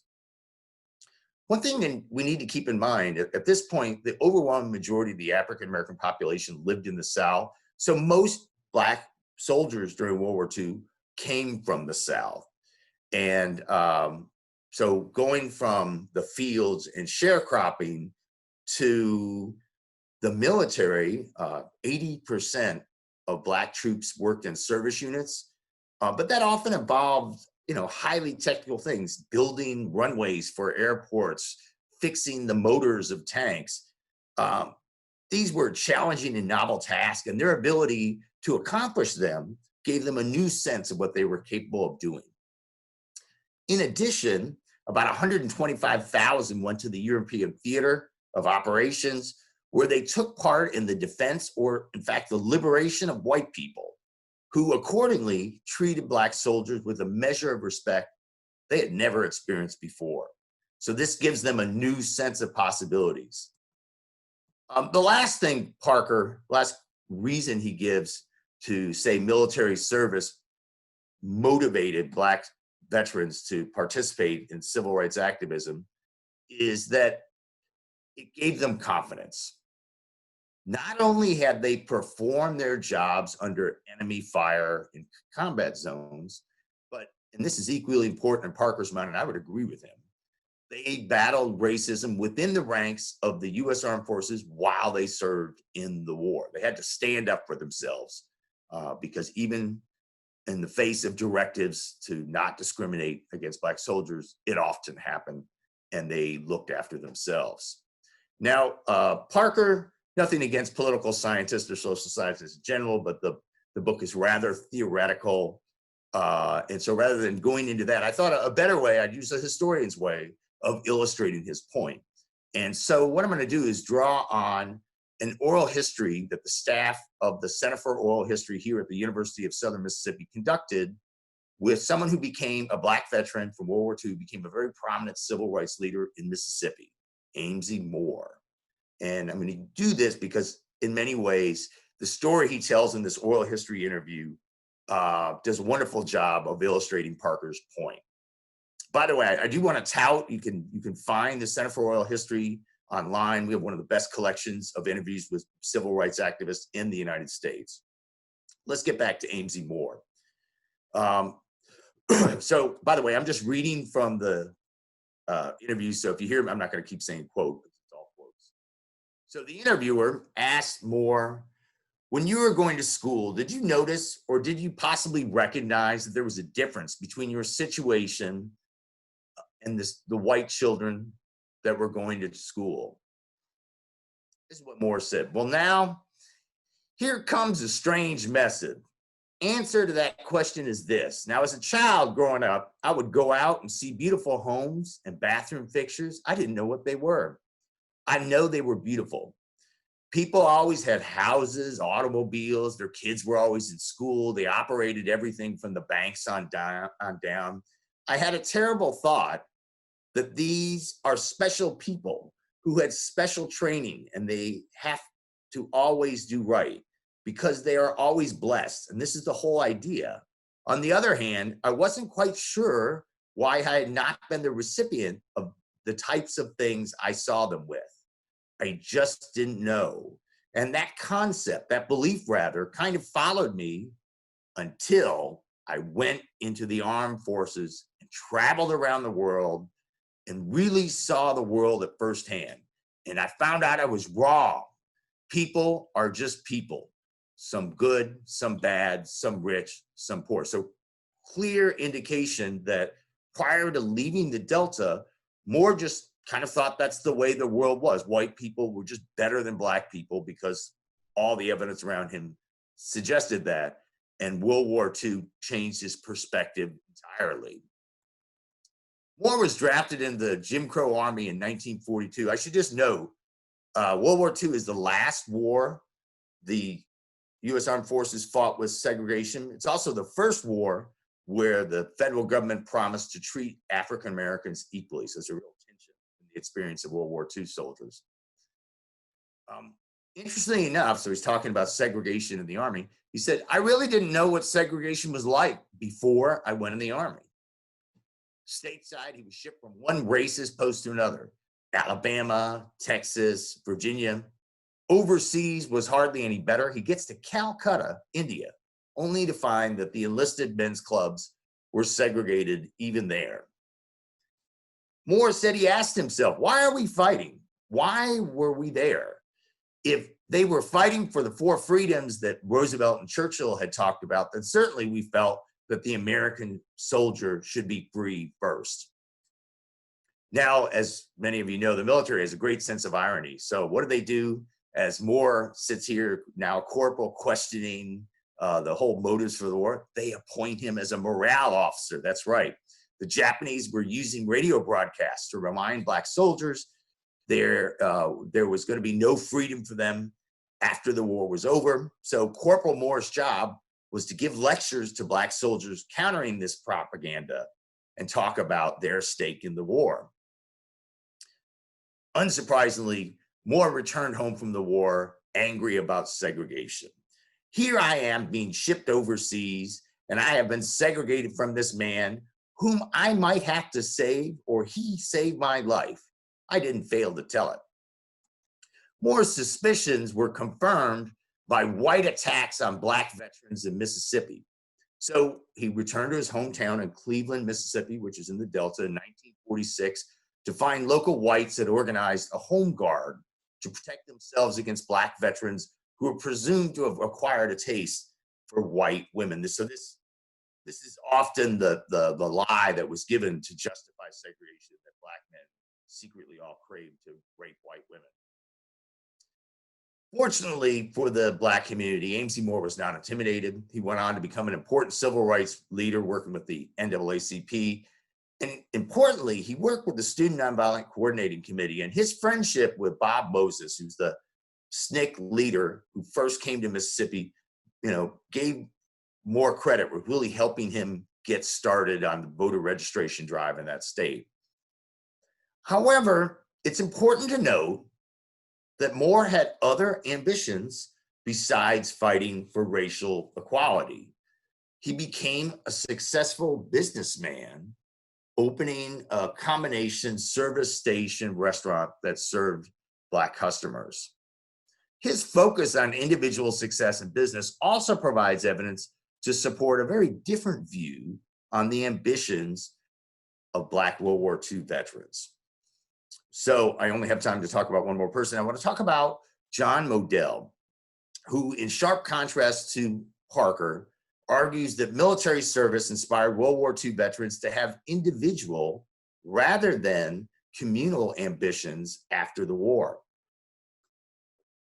So Modell is, to my knowledge, the one historian who actually specifically set out to examine the lifetime impact of military service on Black World War II veterans in a 1989 article that was published in the Journal of American History.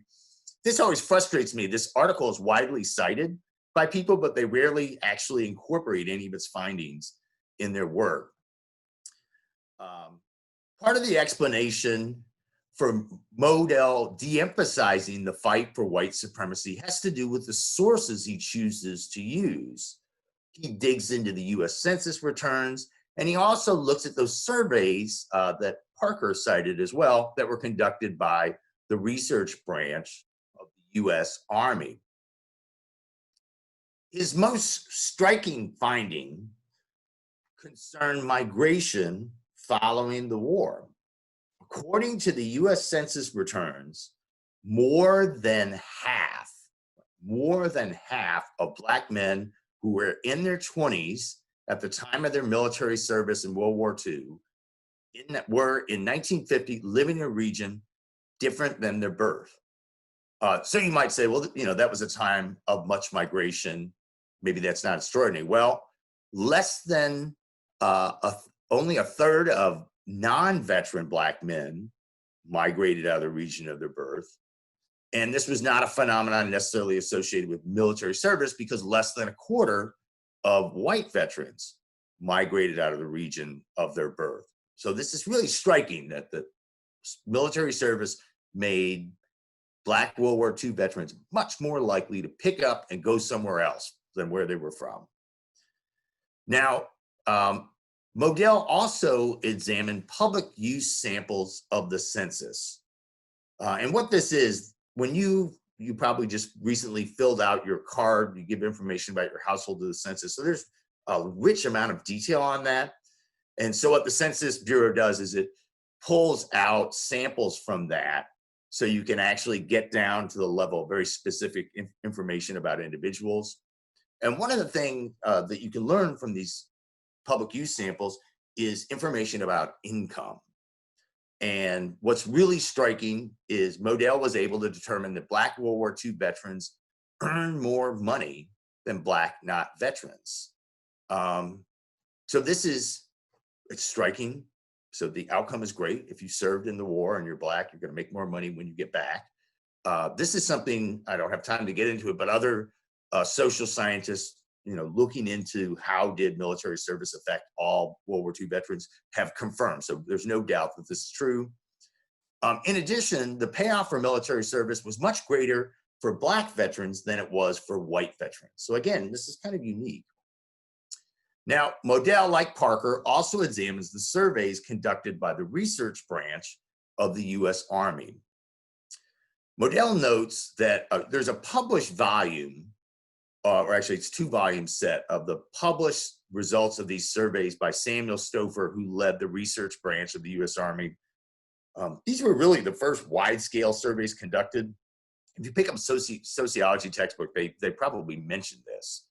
But Modell points out the published surveys of Black soldiers only related to the topic of race relations, and so that's what Parker looked at. However, all that unpublished survey data is available at the National Archives. So he and his graduate students dug into it.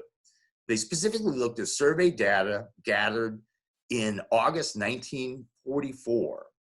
Now, it's a really complicated analysis. I started to kind of spell out how it worked when I wrote this up, and I'm like, well, this is just going to be confusing and take too long. But what they were trying to do was looking at answers to 2 questions: how optimistic they were that they'd be personally better off after the war, and whether or not they planned to migrate. And they were doing a statistical analysis with regressions, trying to look at all sorts of variables that would predict, it would explain why people answered the way that they did. And what he found was very striking. He found a divergence in Black soldiers from the South, who, remember, that was the majority of Black soldiers in World War II. On the one hand, Black soldiers from the South who thought the military had failed to employ them to take advantage of their abilities were less optimistic about the future and much more likely to say they planned to move to the North.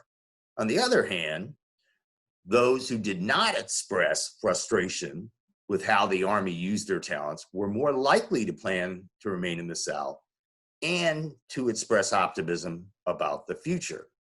So that's a real divide among men who, have come from the same place. There are some differences.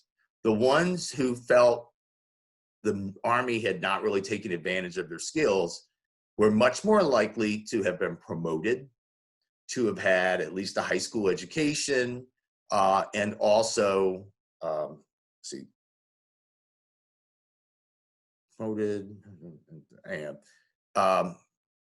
they argued, they were in the Army Air Force, that's it. And what Modell, the way he explains that is, excuse that senior moment there, the way he explains that is that those men got to experience the Army as a modernizing experience. And what he means by that is, if you know something about the military, it's a universalizing institution, right? It's a very complex machine, and individuals are trained to perform specific roles. And if they perform those roles well, they're recognized for their merit. So this was worlds apart from the experience of the paternalistic relationship between sharecroppers and their landlords. And so Modell argues that the men he described had the chance to kind of understand how the rest of America worked. That if you learned your job very well, you could get ahead, you could get recognition for your merit.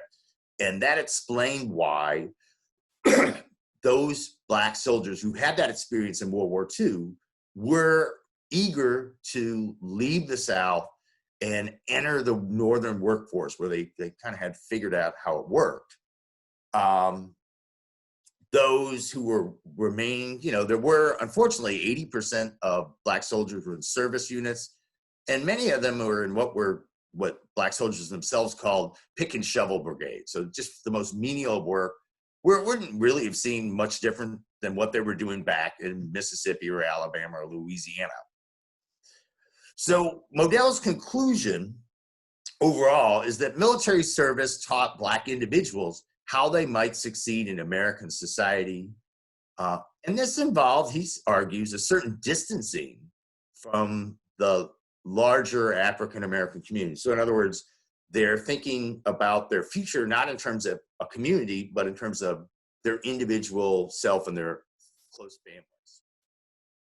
So in conclusion, what do we know about Black World War II veterans? Well, one thing that's certainly clear from new research by the Equal Justice Initiative on incidents of racial terror conclusively demonstrates that white Southerners targeted Black World War II veterans.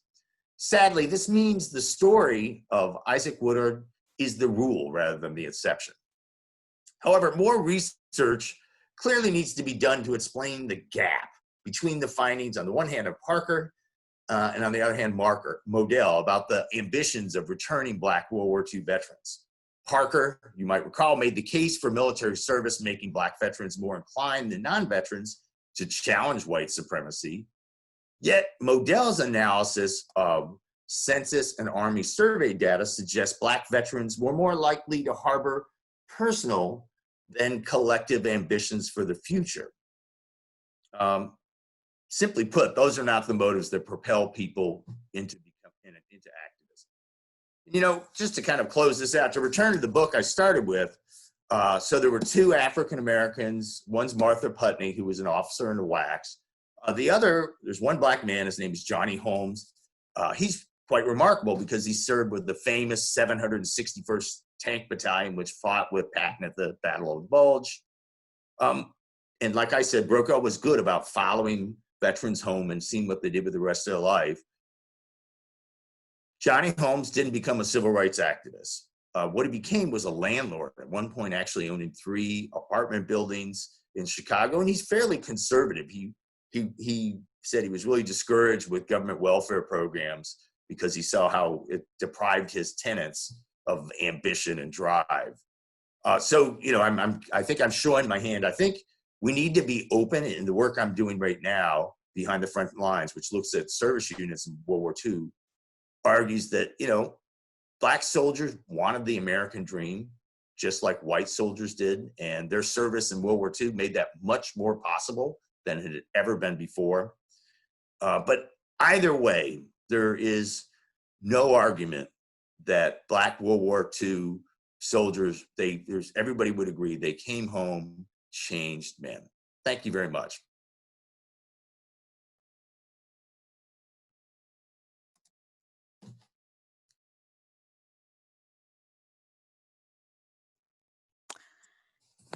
Doug, how you doing? And All thank right. you for that wonderful talk. Now, one of the things as I was listening to that, I was remembering my own military experience in a primarily Black unit. Oh, And yes, it was, I would say it was basically based on the fact that it was a job, cable installer and lineman, and it was seen as a good job you could get employment in. And it was probably 60% Black and maybe 20% Hispanic and 20% white. So it was an interesting kind of segregation that had absolutely nothing to do with anyone telling you what to do. But what struck me as in my long road to this job was wondering I used to sit there. I was from Chicago, the most racist city. Yeah, Mississippi, you got nothing on us. When I was growing up, as Martin Luther King said, in much more better terms.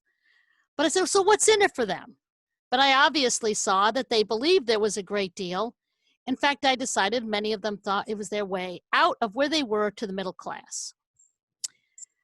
And I didn't hear, most of them didn't have any civil rights ambitions. Of course, the civil rights movement was over. But is part of the answer to that, and one of the things that we have been, I think, rightly criticized for, seeing Black or Hispanic anything as a monolith and not as a product of individuals who have different visions and desires about their lives.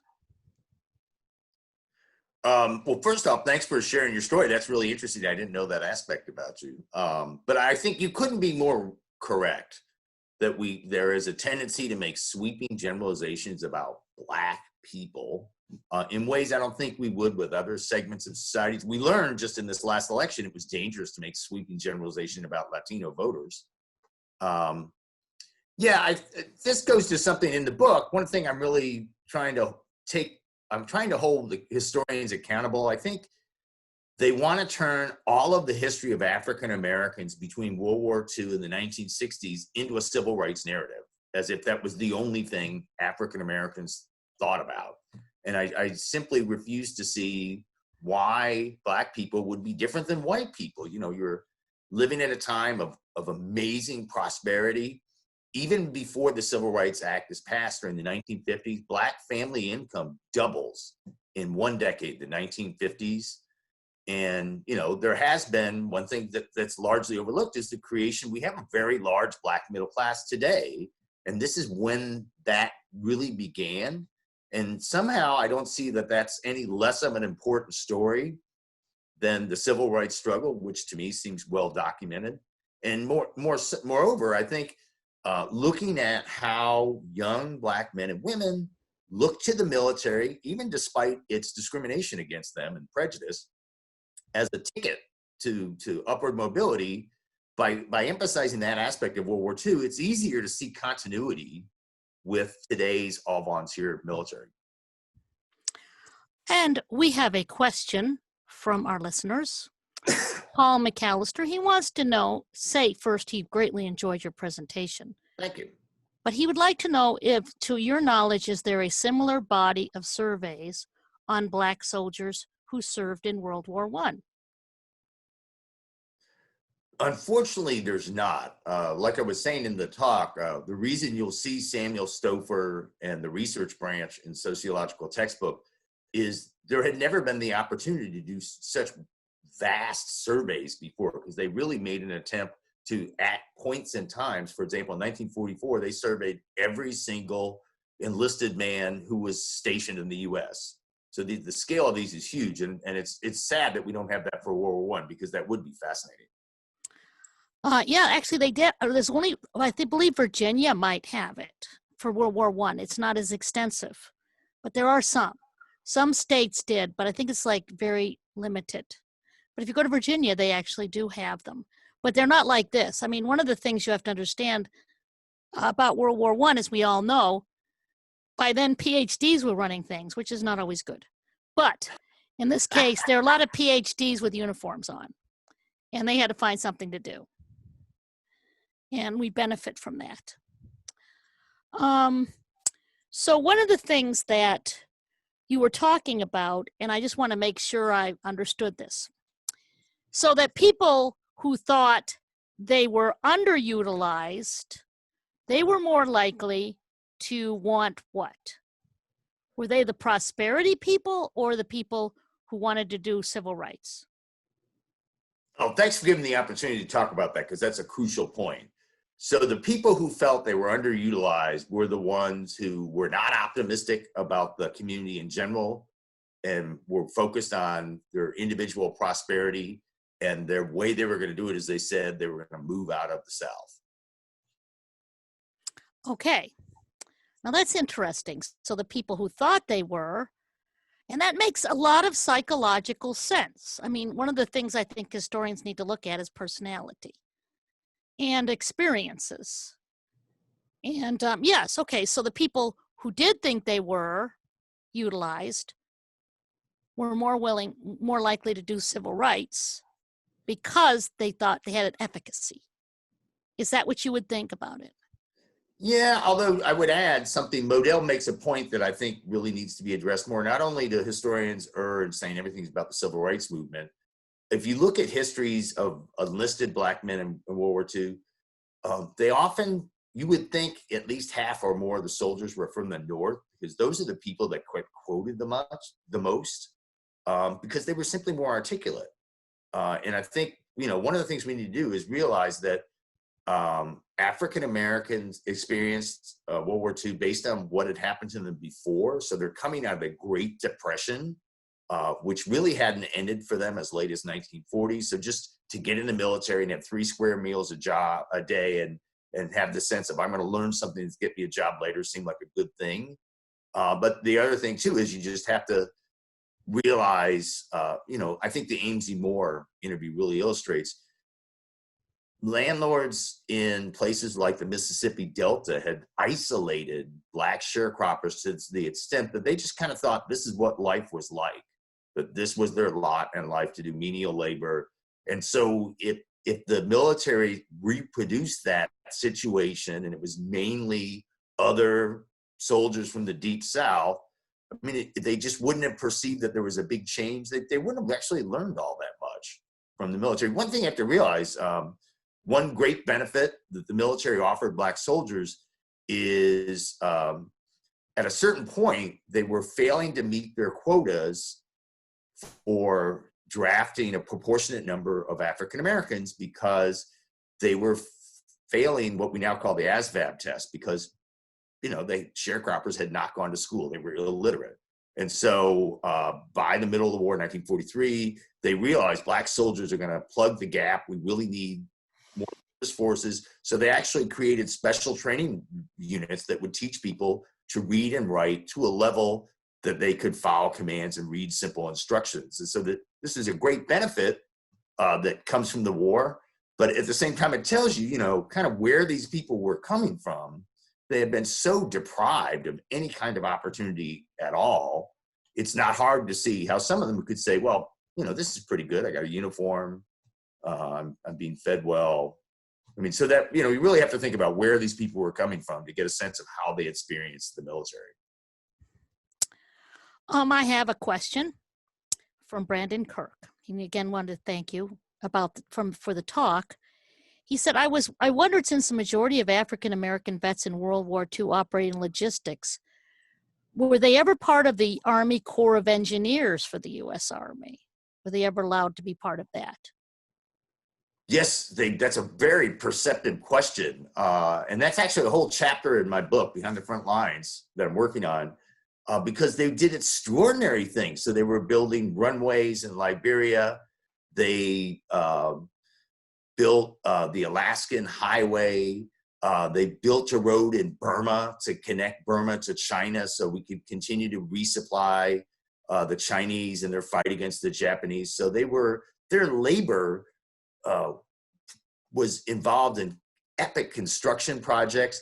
And what's really interesting, especially in the Middle East and in India and Burma and places like that, Black soldiers, these were enlisted officers, often supervised native laborers. So I think that's a really interesting thing for two levels. They had opportunities to they would have never had in the United States to be supervising construction, but also they're interacting with people. Think about India. There's 200,000 Black soldiers in India. India at that time is struggling for independence from the British Empire. So in other words, they're interacting with a local population that also feels oppressed and has its own civil rights movement, as it were. And that interaction between them leads to some really interesting conversations and education. Well, that's a wonderful note to end on. Thank you, Dr. Bristol. I hope you'll be around at 12 o'clock for our sort of where we all just chat about our favorite subject, Black veterans. For now, let's take another Zoom break for 15 minutes. And then Dr. Donaldson has overcome tremendous technical difficulties, and she will be with us after the break at 11:15. Thank you. And thank you again, Dr. Bristol. That was perfect. Appreciate it. Welcome back. We're honored today to have Dr. Trice Donaldson, who, like all of us, is a veteran of Zoom wars, heroically overcoming all the obstacles to be with us today. I'm very pleased to have her because of her most recent book, Duty Beyond the Battlefield: African American Soldiers Fight for Racial Uplift, Citizenship, and Manhood, 1870 to 1920. And this is going to be, I think, it's been published, will change a lot of people's thinking on Black service and Black veterans. Dr. Donaldson is an assistant professor of African American and U.S. history at the University of Wisconsin-Stout. She earned her PhD in American history from the University of Memphis and a BA and an MA from the University of Tennessee, Knoxville. She is the author, as I said, of this new groundbreaking book and A Voyage Through the African American Experience. Dr. Donaldson specializes in African American military and gender history during the post-Civil War era through World War I.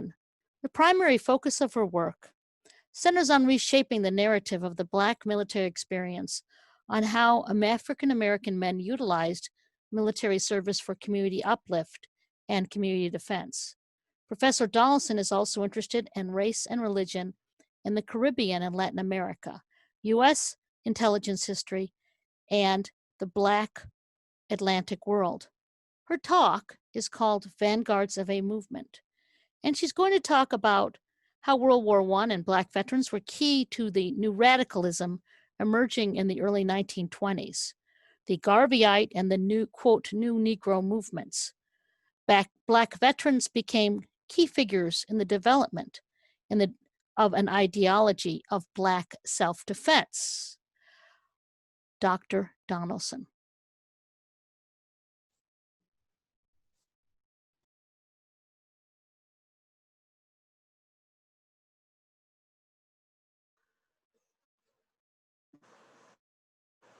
Okay, so today I'm here to talk with you about duty and what duty beyond the battlefield and what it means to be a vanguard of a movement.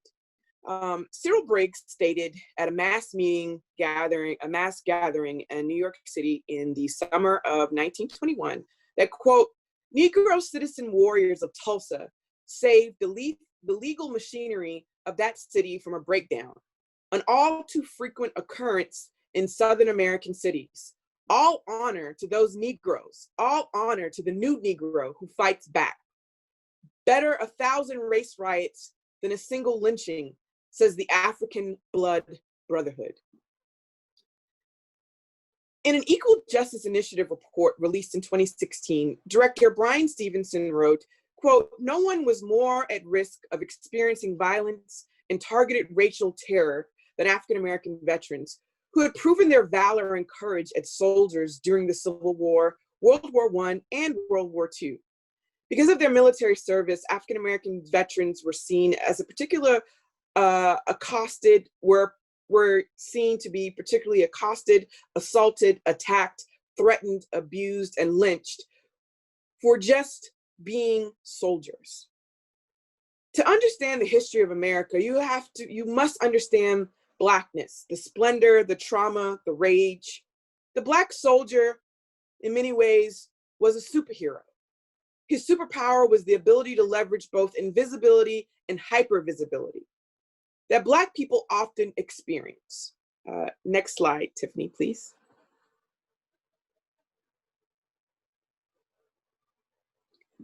In the graphic novel, The Watchmen, and the television show, The Watchmen, the very first episode begins with these images here. The first one is literally the very first image, Tulsa, 1921. And in this image, you will see bodies just strewn in the streets. And at the top is the protagonist, Will Reeves' father and mother. His father is dressed in his World War I military uniform, and his mother is holding the rifle. So this sets up a very clear kind of image as to what's going to happen in regards to an origin story for Will Reeves, AKA Hooded Justice, the first superhero, first masked superhero in the Watchmen universe. So we have that background. All right. The Watchmen was written by a British team of writers, Alan Moore and John Higgs. And in the Watchmen graphic novel, they are attempting to weave in actual historical events with fiction. And so the television show, The Watchmen, begins with this very poignant moment in American history. The Tulsa Race Riot, or the Tulsa Race Massacre, as it is often referred to. However, I want to challenge this label. I want to challenge this notion of how the Tulsa Race Massacre is often portrayed. In the opening sequence of the very first episode, millions of Americans who watched the television show The Watchmen, the limited series on HBO, which racked up numerous awards at the Emmys, were introduced for the very first time to this very dark moment in American history. In fact, as of 2019, this discussion of this period is actually not even taught in Oklahoma schools at all. So there was a trend on Twitter where everyone was like, what happened? Why are we never taught about this, this racial massacre? Because the way that the show portrayed it, they portrayed it as if African Americans just stood by and white officers and white Klansmen, members of the 7th Cavalry, as they're talked about in the show, just shot at them. And in the image above, you see the soldier's wife is holding the rifle and he's holding the sign. And the questions that often are asked is, well, why did this happen? You have a situation where the African Blood Brotherhood established a chapter earlier in that year in Tulsa, of which most of the members were veterans of World War I. And what actually happened during the Tulsa race war, as it is labeled, is why it opened up with that quote from Cyril Briggs. Cyril Briggs, and I'll go back to it. Quote, "The Negro citizen warriors of Tulsa saved the legal machinery of that city from a breakdown, an all too frequent occurrence in Southern American cities. All honor to those Negroes. All honor to the new Negro who fights back. Better 1,000 race riots than a single lynching, says the African Blood Brotherhood."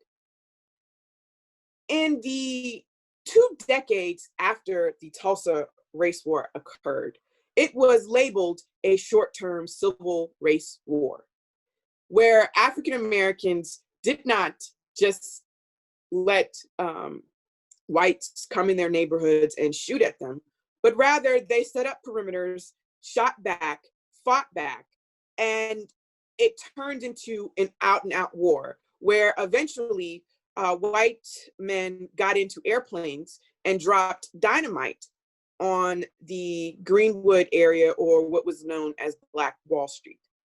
And what has happened is that it being portrayed as a war where African Americans fought back does not fit into the liberal narrative of African Americans playing a role in their own defense. So I want you to really think about this image. As much of a fan as I am of the TV show The Watchmen, I had a real problem with how they portrayed the Tulsa racial war, because this moment is a centerpiece in the origin story of their superhero, which his origins are similar to one of the most popular superheroes ever, Superman, where Superman's world, Krypton, is destroyed, and he is an alien, on Earth. Well, the same thing happens with Will Reeves, right? Tulsa, his world is destroyed, and he has to go and live in New York, and he puts on this mask, and he becomes, this alien who inspires other people. But I bring this all up to talk about how this single episode is, this single moment, this single historical moment is constantly woven throughout this show, right? In the episode entitled This Extraordinary Being, we are reimagining the origin story of the first masked hero in this alternate reality. The show also brings to life, this racial massacre, and Blacks are not supporting characters to the story, but rather they are the heart of the narrative, right? The showrunner of The Watchmen, Daniel Lindoff, stated that he knew that he wanted, because that was the whole thing throughout the whole ethos of the Watchmen graphic novel, was who was Hooded Justice, the first ever superhero. And Daniel Lindoff is like, he knew from the very beginning that he wanted to make Hooded Justice an African-American man.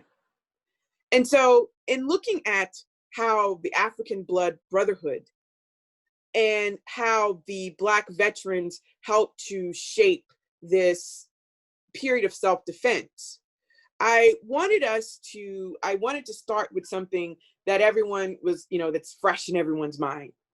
And in thinking about how the African Blood Brotherhood, which was formed in New York City in 1919 by Cyril Briggs, who was a West Indian and a part socialist and Black nationalist, why they actively recruited Black veterans, right?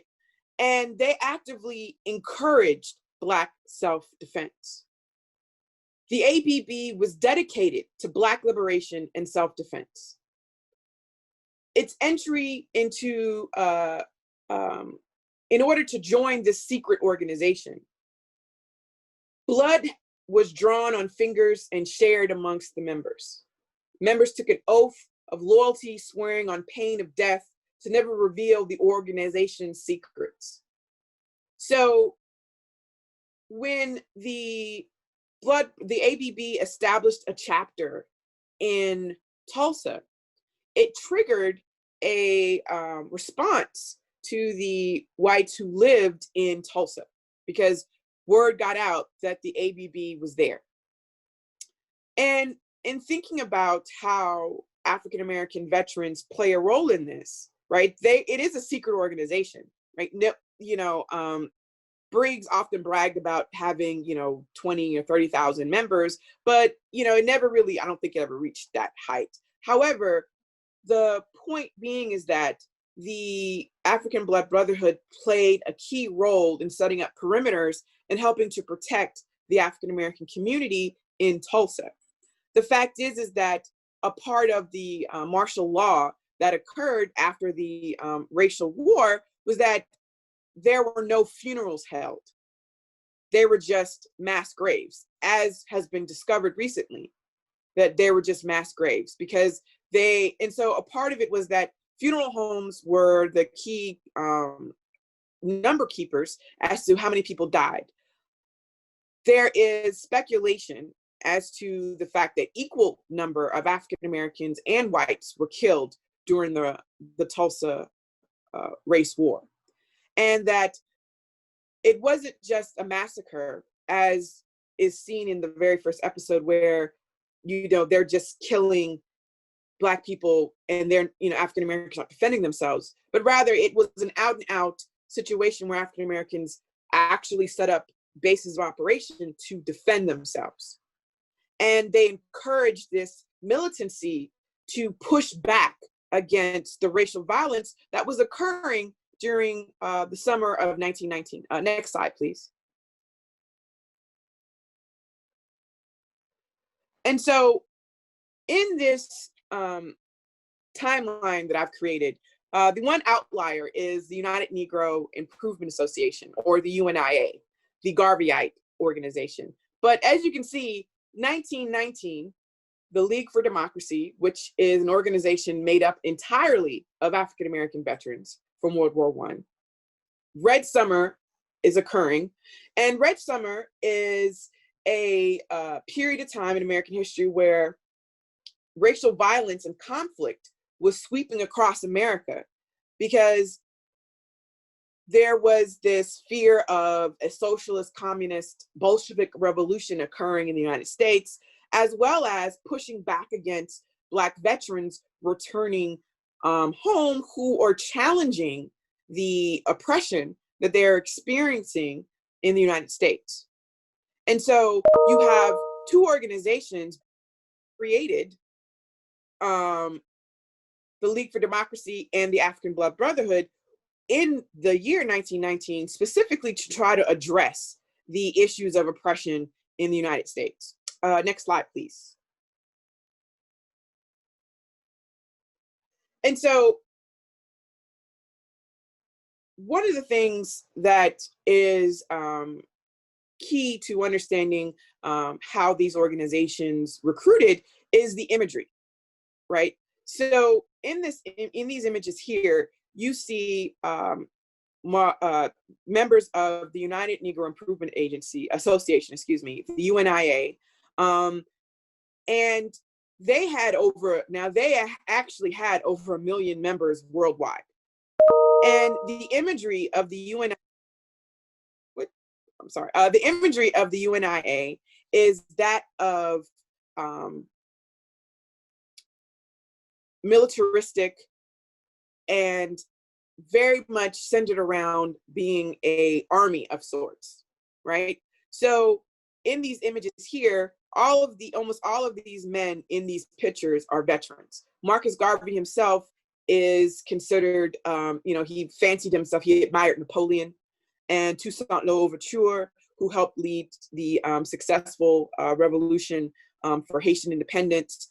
And they are soldiers, right? He creates his own, he has the Black Cross nurses, and they wear uniforms, as well as the fact that he actively recruits Black veterans from the Spanish-American-Cuban-Filipino conflict, as well as from World War I.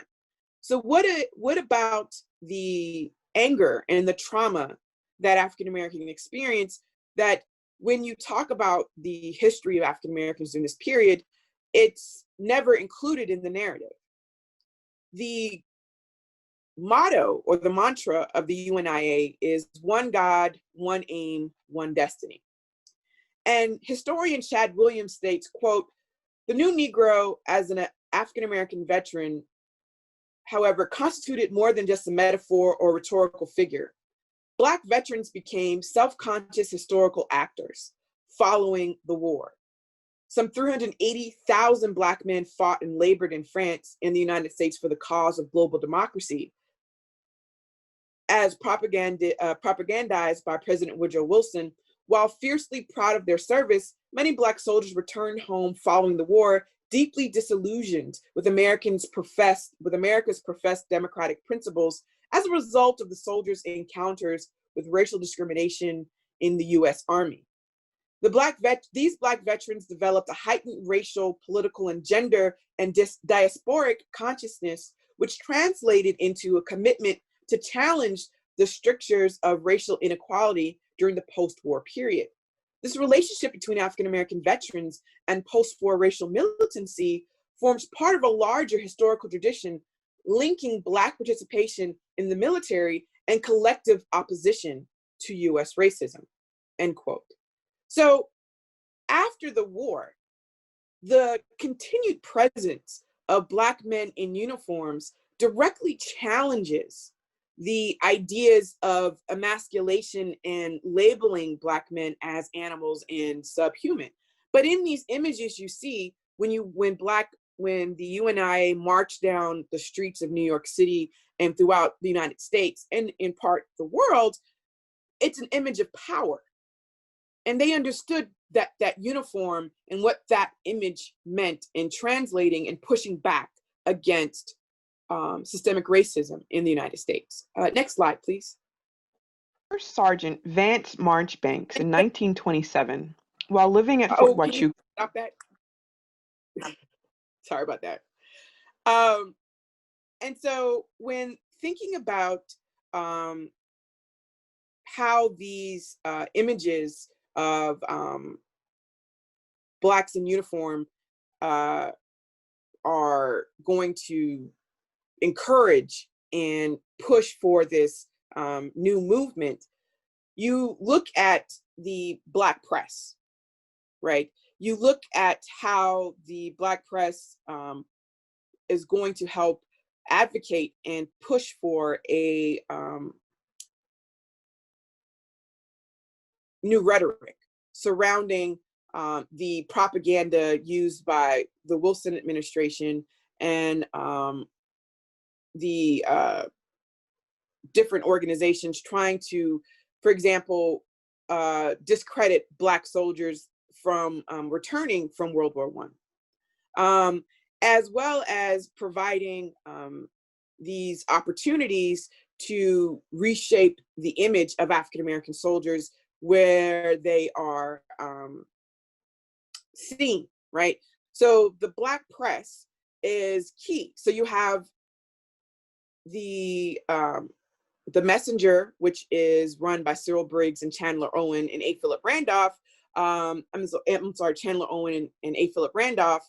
You have the organ of the newspaper organ of the League for Democracy, as well as the newspaper organ for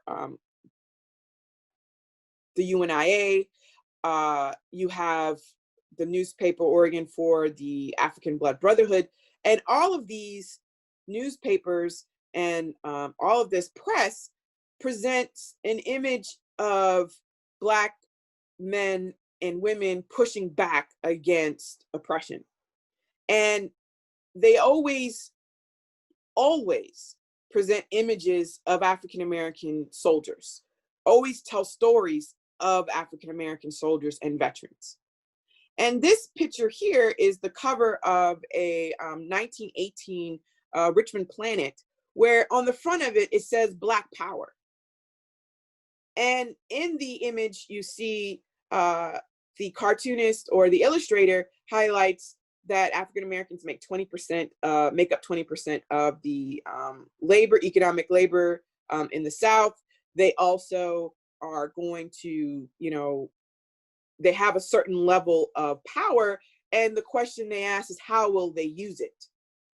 And so when looking at how African-Americans who returned home, what they wanted was to advocate for human rights. Next slide, please.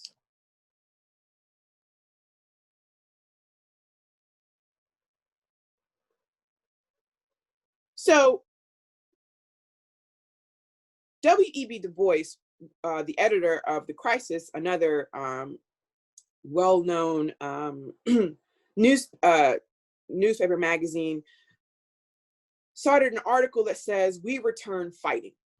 And when these soldiers returned home, the new Negro of the 1920s, is fully entrenched in these World War I veterans, right? They are fully dedicated to, quote, pushing back against the idea that we're not our ancestors, i.e. the formerly enslaved individuals. So in this image here, this is a book published by Booker T. Washington, and on it, it says A New Negro for a New Century. And in the image, you see where it says colored officers or no colored soldiers. And this goes back to an incident that happened during the Spanish-American-Cuban-Filipino conflict, where the Black community, through the Black press, successfully campaigned to have all Black regiments officered, staffed by Black men. And during the First World War, when they were trying to determine whether or not to have Black officers, there was a campaign led by the NAACP to have a Black officer training school at Fort, and it was established at Fort Des Moines. And what ended up happening is that you have two campaigns to get African-American officers to command Black soldiers that lay the foundations for what will be widely known as the Double V campaign, which is victory at home, victory abroad, which was created during World War II. And in this quote by Du Bois here on the slide, it says, "This was not simply another war. It was a revolution which marked the beginning of the freeing of darker peoples from European control." This goes back to what I said earlier about the fact that they were fully aware of this diasporic tie, this diasporic community that they were a part of, in that in fighting the war, they are attempting to, and they appeal to the League of Nations to allow for the former German colonies and indeed other colonies of people of color to have their independence. Now, they of course are not taken seriously.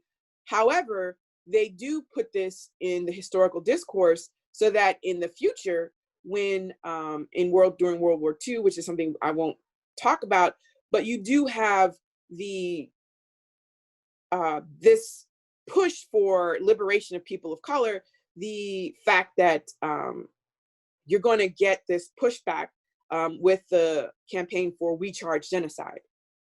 And it is directly tied to the violence, the historical violence that African Americans experienced, racial violence that African Americans experienced in the United States. Next slide, please.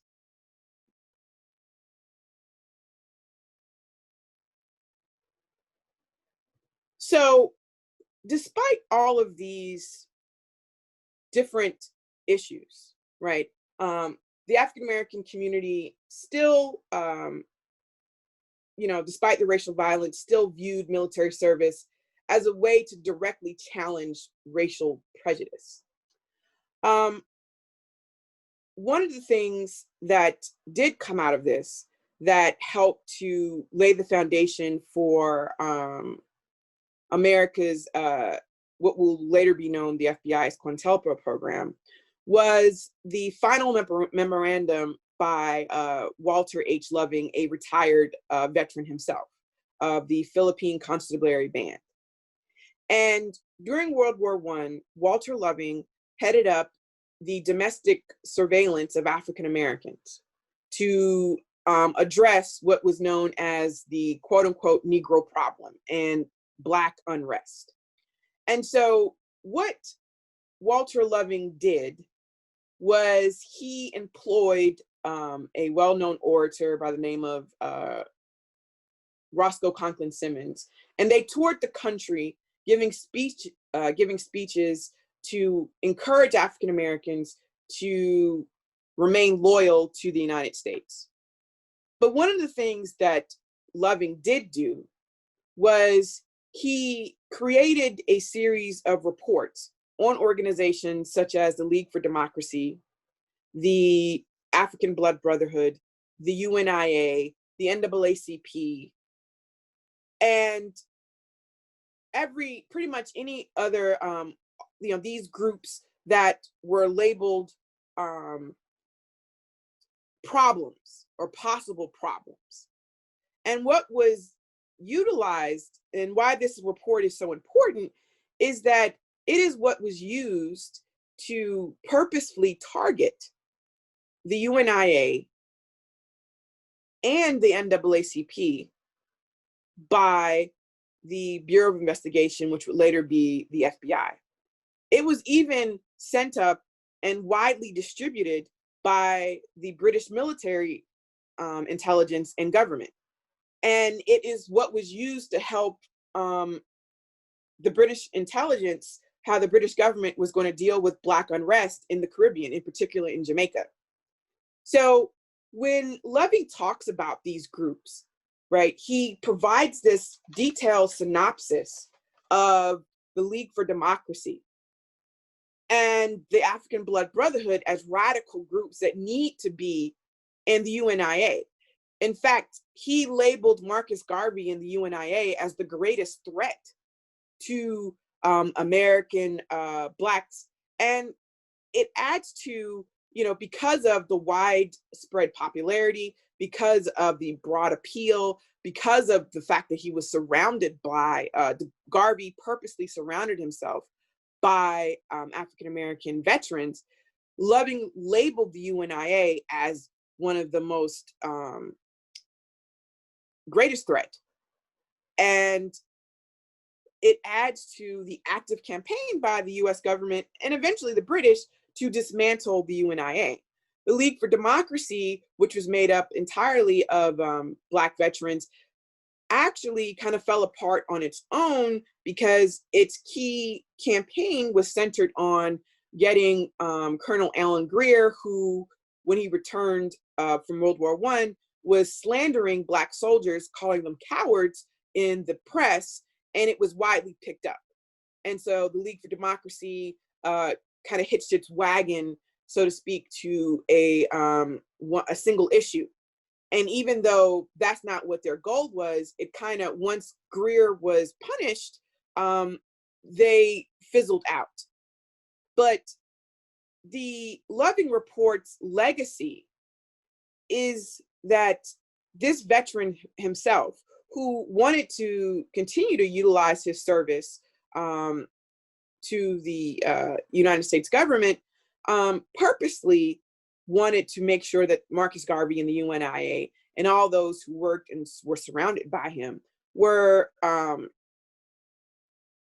dismantled, and because of his conservatism.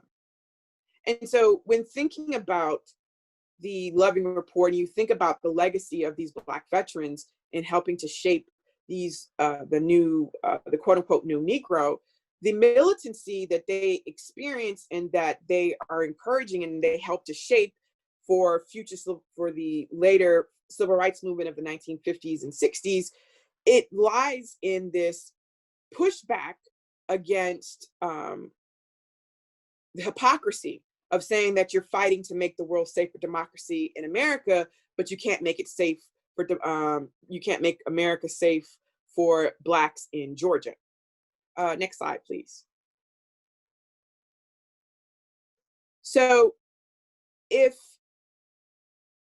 you take nothing else from thinking about this presentation, I want you to think about the creation of whiteness and the creation of and the importance of self-defense, and why it's important to push back against the idea that African Americans were victims of slavery, and then Abraham Lincoln freed them, and then they became victims of Jim Crow, and then Lyndon B. Johnson freed them, but rather they freed themselves, right? They are always active in the narratives that shape their history. But when thinking about how African Americans and the Black self-defense movement and armed self-defense movement is actually downplayed right? And the idea of nonviolence is, kind of the center of the civil rights movement nowadays. When you think about it historically, the nonviolent aspect of it is an outlier. Historically speaking, African Americans have always geared towards armed self-defense and militancy in pushing back and fighting for their liberation.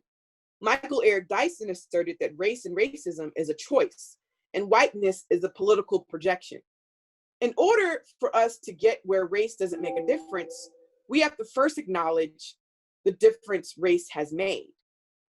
So when thinking about how, the role of race and the shaping of what it means to be this quote unquote new Negro, Sergeant Vance Marchbanks gave a speech in the 1930s to a group of Black mine workers, and some of them were veterans.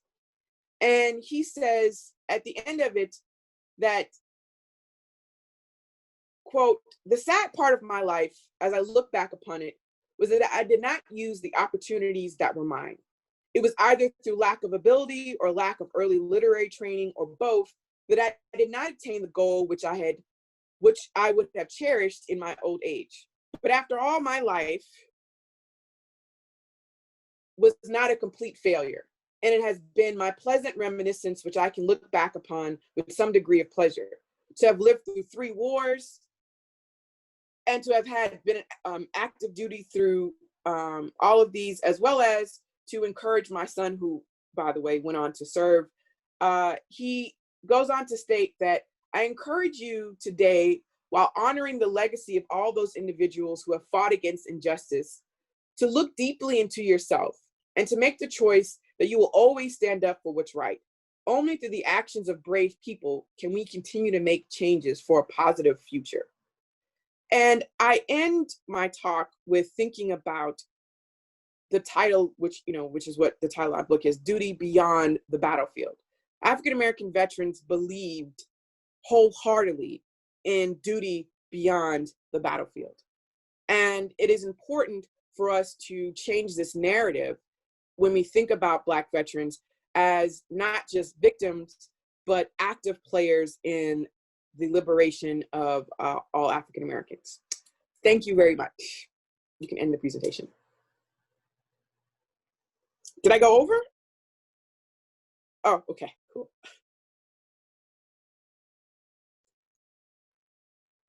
Well, thank you so much. That was an excellent presentation. I wanted to say one thing. Thank you. Go ahead. Thank you so much, Tiffany, for helping to get this set up.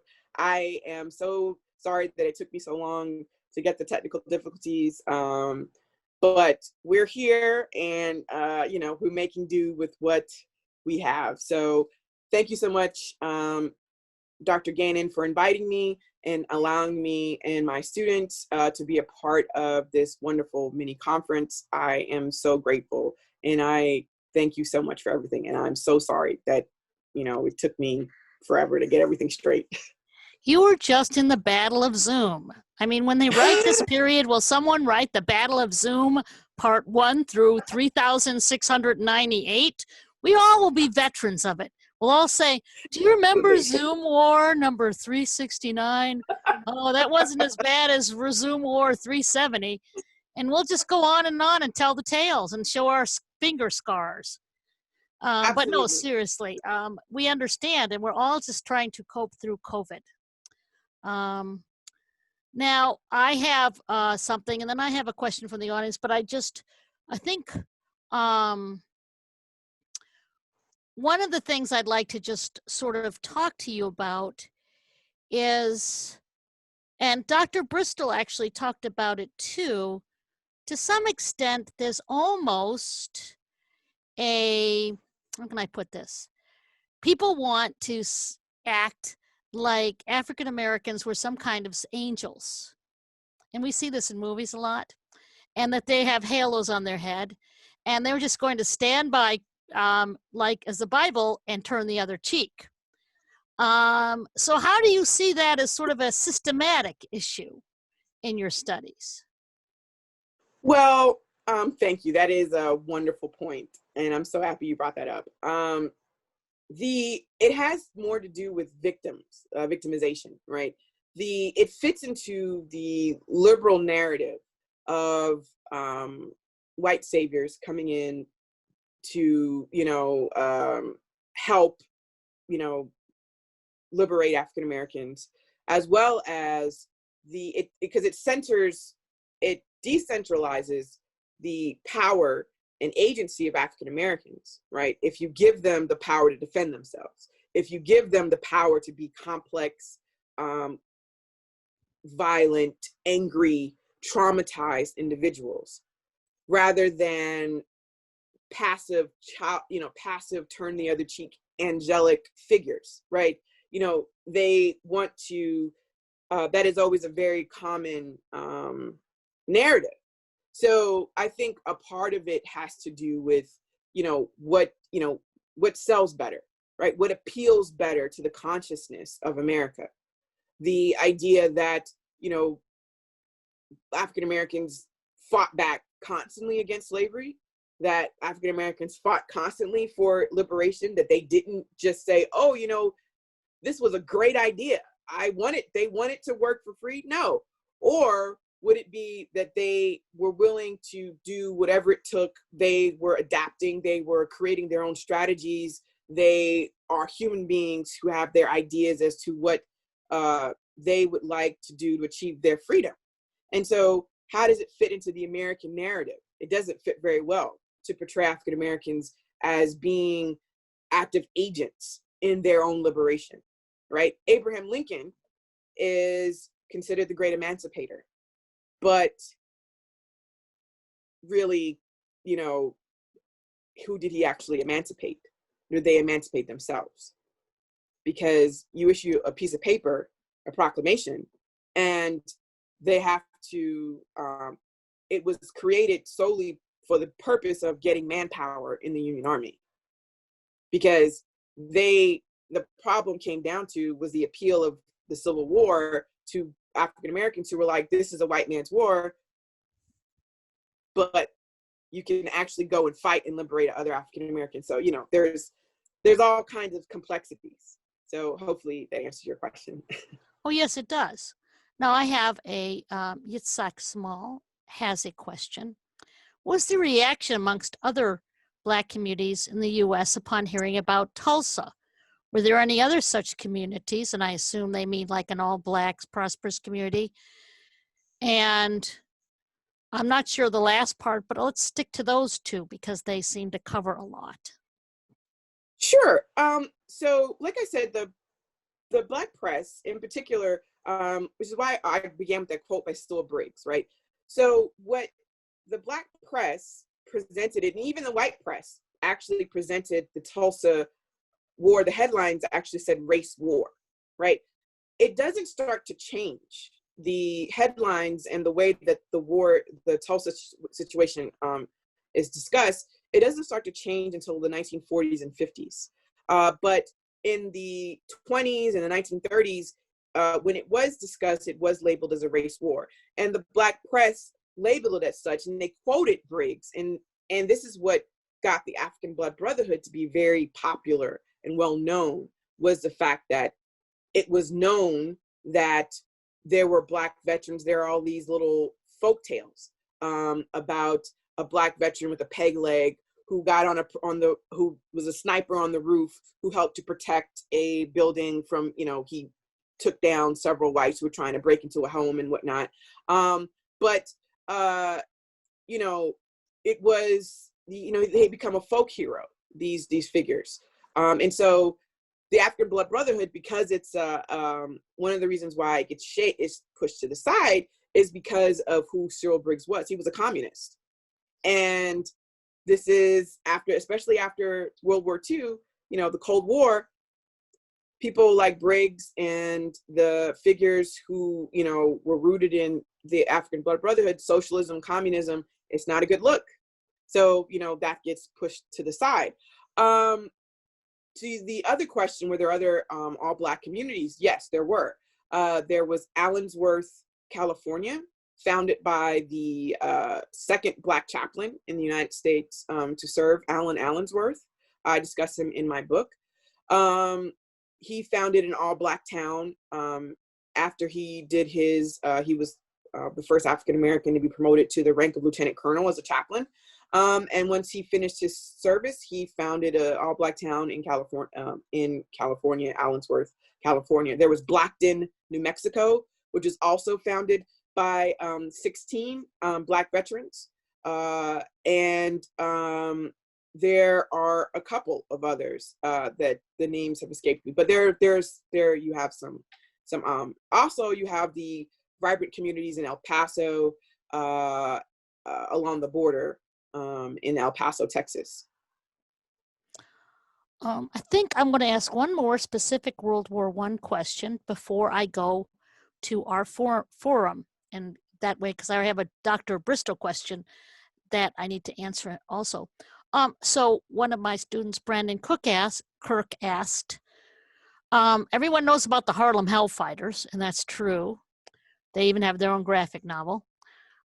So what other groups do you think should be highlighted from World War II that people should know more about their military service?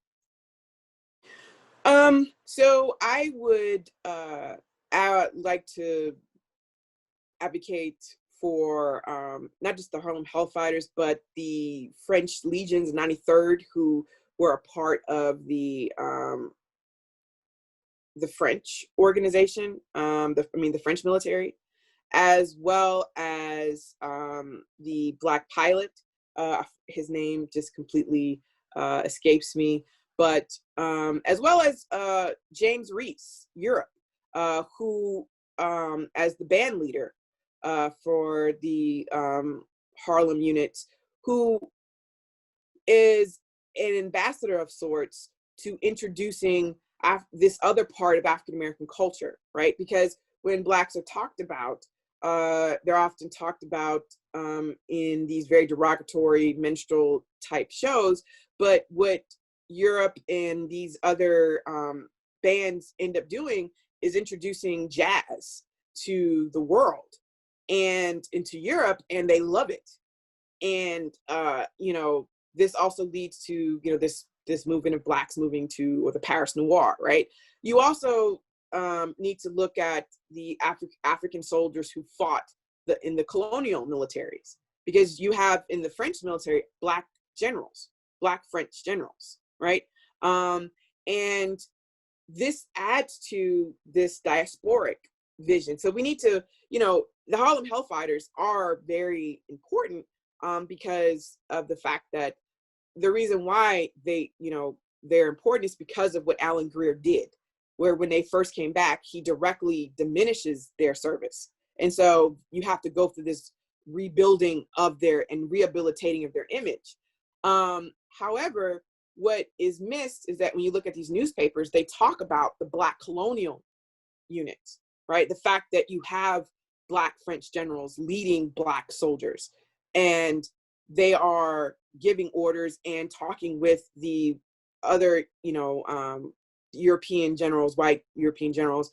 And what the Black military was, well, not the Black military, what the US military wanted was to keep Black soldiers isolated from seeing that. Because what they're saying is that, wait a minute, we don't want because it's going to fill their head with ideas of liberation and stuff. The idea of allowing, because there was that whole campaign about Charles Young, to get Charles Young to be a Black general. They didn't want Black officers commanding white troops. And so what should be discussed is the relationship between Black soldiers, Black American soldiers, and Black colonial, the Black colonial military. I think that's the next step because that helped to expand the broader diasporic image of the, Black Americans being a part of a larger African diaspora, if that makes sense. Yes, it does. Maybe I could ask Dr. Bristol to join us if he is able. Hey, Doug. All right, Doug, we're all back. First thing, I have actually a question for you, which came in, and I'll ask it. Eric Yother is wondering, you say ostensibly that World War II saw black and white soldiers returning extended the same benefits. As a student veteran myself, currently using the GI Bill, what barriers existed, official or unofficial, for black veterans in accessing higher education post-World War II? Okay, well, thanks for the question. The GI Bill is actually an issue I want to address in this book I'm working on. First off, I never said that they were extended benefits. I just said that if the census shows that black veterans earn more money than non-veterans did. I saw your question in the chat, and I noticed you were referencing your professor. He might be referring to a book by Ira Katznelson, which is called When Affirmative Action Was White. And the argument in that book is that the New Deal and the Fair Deal and the GI Bill were affirmative actions that helped white, mainly ethnic kind of immigrants move into the middle class. And, there is a lot of evidence that the GI Bill did not benefit African Americans as much as it did whites, because of really basic things. It's hard to get a VA home loan if there's redlining where you live. So, you're limited in areas where you can purchase homes. It's very hard to use the GI Bill to go to school if, there's a very limited number of seats because you can only attend segregated institutions. So I think that's a good point. But actually, one of the points I want to make out is that doesn't mean people didn't take advantage of it. In the oral histories, from the Veterans Oral History Project at the Library of Congress, I keep coming across people who did get to go to college on their GI Bill. And the other thing to keep in mind is if a significant portion of Southern blacks who were the majority of the soldiers, never got more than 4 years of education, it's pretty unrealistic to expect them to go to college. I mean, so in some ways, it's a really valid point. Federal laws, because they were held hostage to racist Southern congressmen, discriminated against black people. But that doesn't mean they weren't resourceful and tried to take advantage of it to the extent that they were able to. Okay, I think that's an excellent point. So, Dr. Donaldson, I had a question for you. Tiffany, unmute. Dr. Donaldson? So what do you think about the narrative of Black innocence and victimhood that is being popularized in media? How does it impact the next generation of Black people's reaction to their ancestors? I am thinking about the quote, "We are not our ancestors," being reclaimed again in 2016 to say they are not 1960s folks. Yeah, I think that's, I have a real problem with it because, one, that's disrespectful to your ancestors. Because I'm like, I don't, you know what, that's very harmful. And I think that's why, my key thing in my research and when I constantly talk about in my book and when I, do give presentations is we have to change the narrative. We have to push back and we have to see images of, which is why The Watchmen is such an important series because of the fact that with the exception of the Tulsa episode, you get to see that violence, right? Because the question is, who would really be a superhero? Bruce Wayne or a Black child who had his, watched his entire town get burned to the ground from racial violence? Who would actually be more righteous in their anger in pushing back? And so it's, would billionaire Bruce Wayne really be that person, or would it be, right, a young Black boy or a young Black girl? Because then the show leads to the fact that his granddaughter, Will Reeves' granddaughter, is also another vigilante hero. And, the fact is that who's more justified? Who's more righteous in their anger? and pushing back. And so, you know, it's a disservice to say you're not your ancestors, because you are your ancestors. And it shows a lack of respect and understanding of African American history.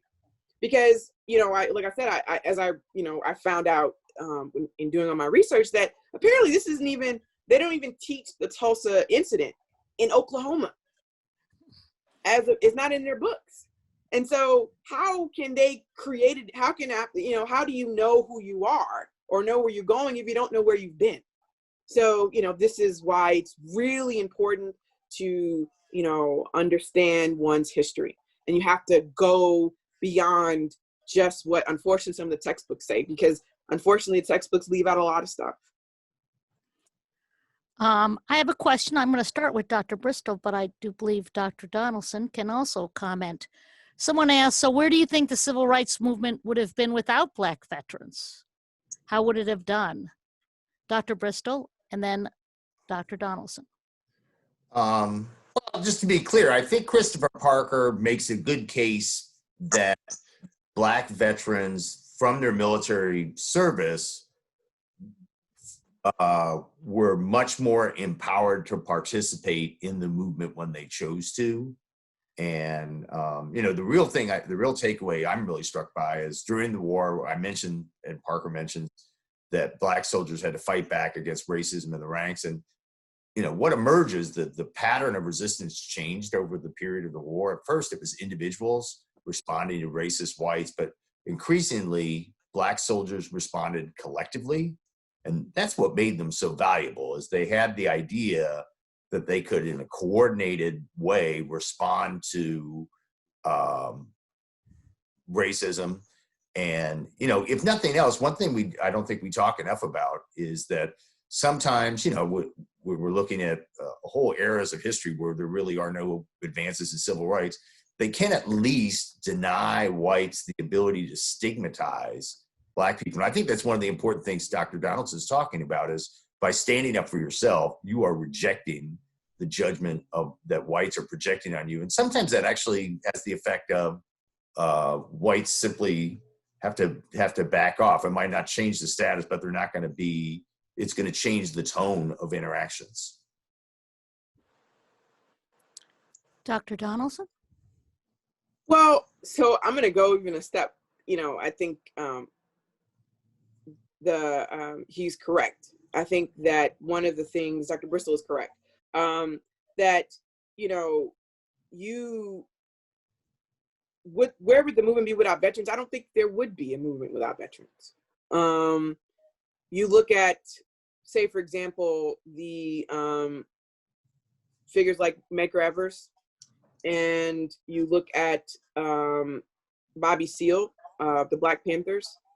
You look at what they do and how they recruit, and, you know, African American women would lead a different type of movement, but it's still, you still need the fact is that the movement, without the militancy and the gaze and the power that these men are able to use because of because of patriarchy, right? They are able to occupy a space that women just aren't. And soldiers occupy a space, and in regards to being active duty, that in the United States that women just aren't able to.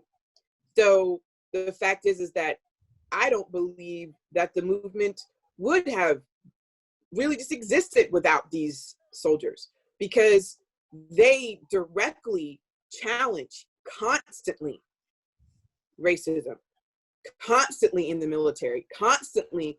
They changed the entire armed forces. Harry Truman didn't desegregate the military because it was because he was just, you know, he just loved Black people. He did it because it damaged the image of the United States, because it was being used by the Soviet Union, and that it was direct propaganda for the Soviet Union, for the Nazis. During World War I, the Germans dropped flyers on Black soldiers. What are you doing? During the Philippine insurrection, the Filipinos dropped flyers on Black soldiers. What are you doing? And so why are you fighting for this country? And so, you know, the fact is that that is labeled as a huge advancement or victory, right? But it's often overlooked when you tie it into the civil rights movement. But the fact is that Black soldiers, Black veterans, the Black community as a collective, they are very aware what their service means. And their service is directly tied to that movement. And I think, so you can't separate the two. They are permanently intertwined, if that makes sense. Can I just add one comment? Go ahead. I think the one thing I think you risk if we just equate Black veterans with civil rights activists is you underestimate how extraordinary people like Medgar Evers were. Right. They deserve their due. Not everybody could be Medgar Evers. He was an extraordinary man. Well, I think that's a lot of the, all historians, we have this sort of, I always talk about my students, we have this tension. You have extraordinary people who would have been extraordinary in different ways. And then you have the person who has their own genius, as all people do, but who never rise to that prominence.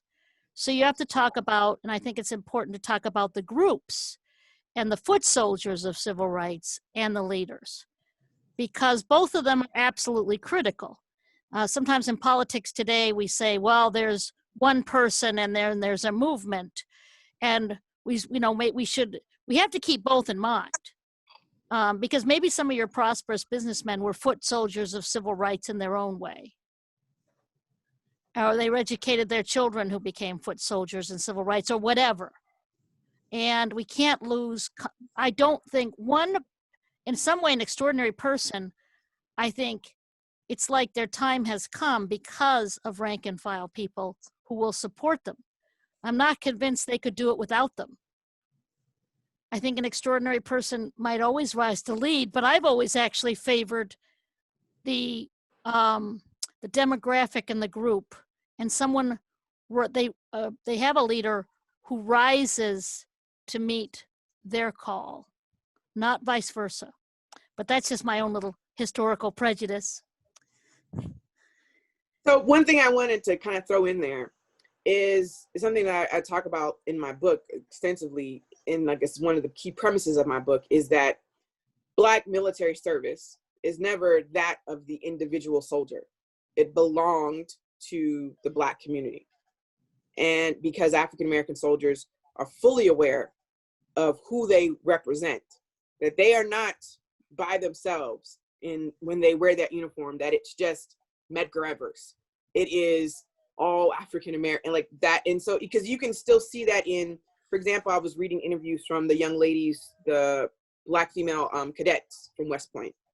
And they talk about it themselves, where they say that they are fully aware of the, that they are symbols, that what they represent for those little Black girls who want to see them as officers graduating from the United States Military Academy. Charles Young, John Hanks Alexander, Ben Davis Jr., all of these individuals Chappie Davis, all of them are very much tied to the fact and dedicated to the fact that their military service is not their own. And this is how you have that collective. It goes back to the discussions, if you talk about, when Black men got the right to vote, whereas Black men didn't just vote like, oh, I'm just going to vote for who I want to. No, they talked about it with their wives and with their families. And then they made the decision together as the community. And so the idea of this collective image, it goes back to, African ancestry, where, communal discussion, communal service is tied directly together. So, that's why when I say, I don't think you could have one without the other, it's Black military service is directly dedicated to the Black community. Okay, that's it. No, I think you're absolutely right. I remember reading one of my journeys. I started with this quote that said, Buffalo soldiers were like the heroes of the African-American community in the 19th century. And if you read Black newspapers, which I did extensively, I was looking for Civil War stuff, but they're racial uplift, and they are judged as race men, and their wives as race women, which was very interesting because they're in there too. So I think we've kind of forgotten that term. Are you a good race man? And you would always read Yes. that in newspapers. You're a good race man. Yes. Or not. Yeah. I had to change it. I actually had to drop that out of my title is, racial uplift. But I put race, I actually had race men. And then my publisher was like, I don't think, what does that mean? What is a race man? They were like, no, we need to change that. No, they don't So, understand. Being a good race man is everything. Yeah. Yeah. So I'm like, absolutely. Like they, it goes back to what I was talking about, Alan Allensworth and Theophilus Gould Stewart and Henry Plummer, these Black chaplains who, when they have the unique ability to train these soldiers to be good race men, right? And so they go back to their community and they establish these militias. Christian Fleetwood does in DC when he leaves after the Civil War, establishes the Black National Guard in DC. And, you have these things where Walter Loving sees, he's living up here. I'm just outside of the Twin Cities. He sees the 24th Infantry marching through Minneapolis and St. Paul because of the fort that's right there. And he goes on to, once he graduated from high school, immediately into the military. And what those soldiers, who they were and what they represented, because they were very present in the Black community. Like Dr. Gannon says, they are everyone has pictures of them in their homes. It's kind of like today how Black people have a picture of Barack Obama somewhere in their house. White people too. Just saying. Yes, yeah. You know what? But it's kind of like they. But yeah, Black people somehow somewhere have a picture of Barack Obama in their house. Them and Michelle Obama, and so but they had pictures of the Buffalo Soldiers, and that's who was their hero, which is why I said they were the first superheroes. So because they get to shoot people, they get to carry guns, they get to defend themselves. If I can. Yes.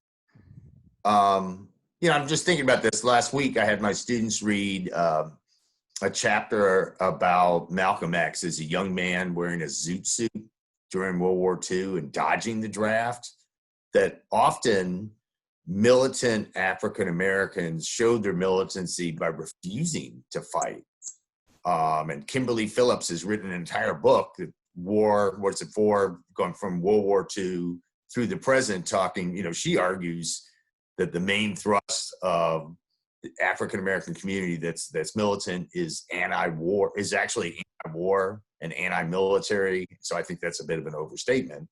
But sometimes that was how people expressed their, if I can't serve equally, I'm just simply not going to serve, and I'm going to do what it takes to make that happen. So militancy happens within the military, but it also happens outside of it as well.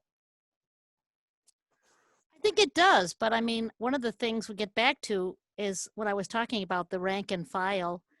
I mean, I'm not going to presume to ever talk about what African Americans feel about anything. I'm just going to say my experience is that African Americans' loyalty and patriotism is unparalleled. That's my view. That's true. And I understand if people, I remember John Hope Franklin tells a story.